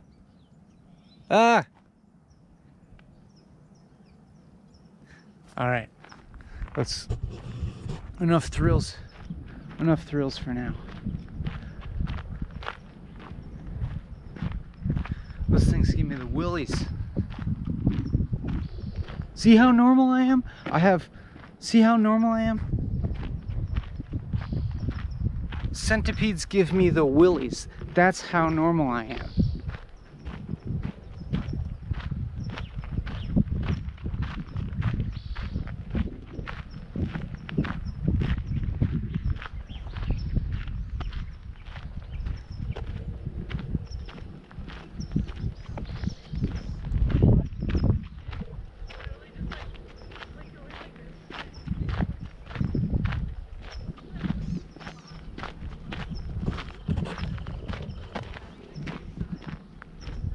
What was I talking about before that centipede?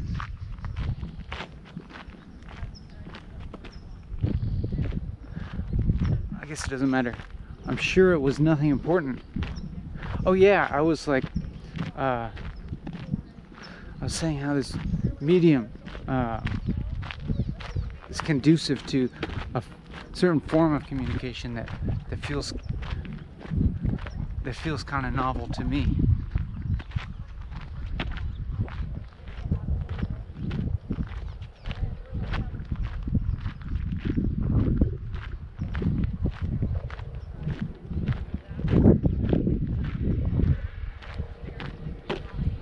It's like anybody could do this too.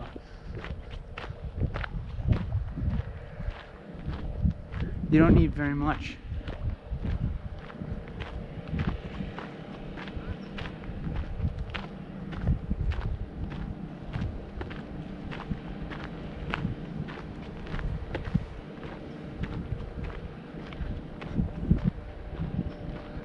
It's almost time. It's almost time to go back to normal life.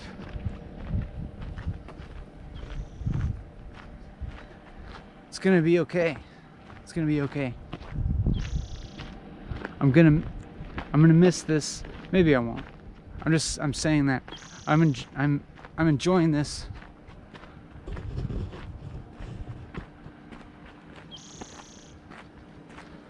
I don't think I will. I won't miss it uncomplicatedly.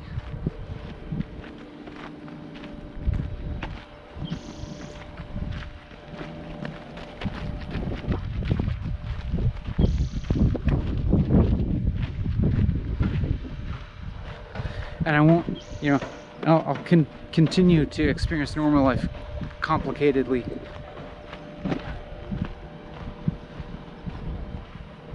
And then I'll at some point return to walking and talking and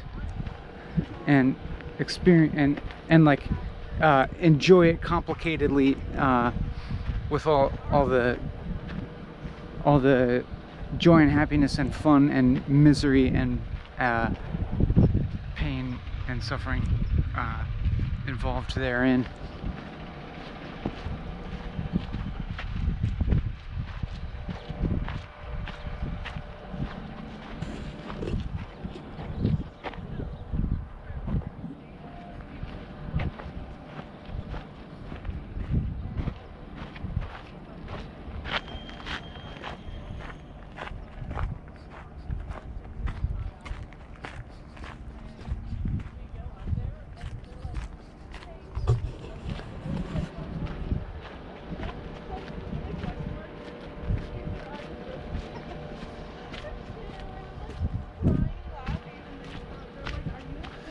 So what do we do with the last few minutes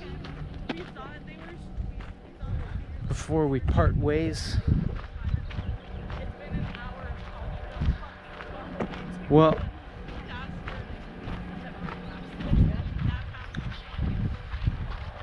I'm distracted again by the people behind me. It's like, you know, I can't help but start to like listen in on their conversation.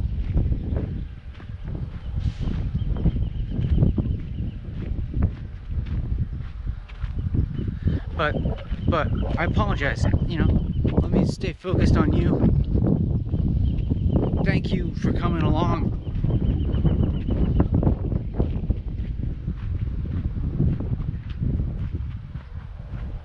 Maybe I don't have to thank, maybe I shouldn't thank you. Maybe that's excessive.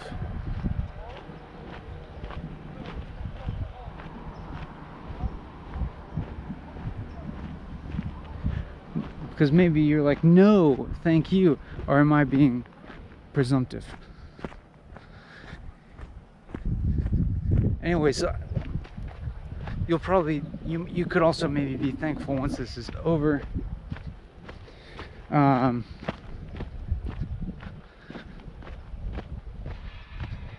Yeah, it's not like a special thing to say at the end at all. I'll probably, you know, if this were the beginning of the video, I'd be feeling like very dumb and self-critical about the things I'm saying right now, and like more painfully aware of my voice and image.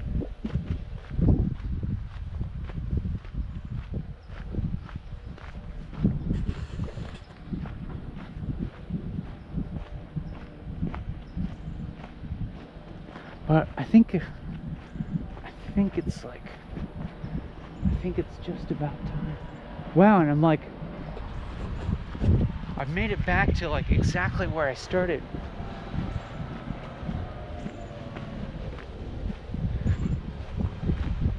That's some pretty decent narrative symmetry.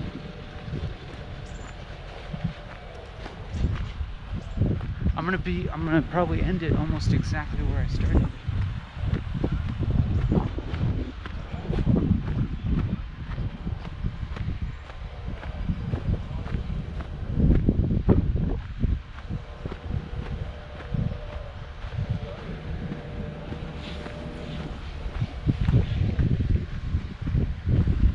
is this where I started?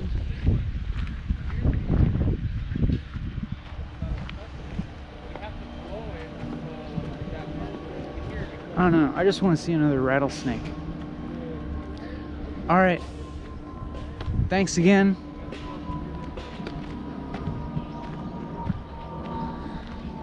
And I'll see you next time. All right. Bye.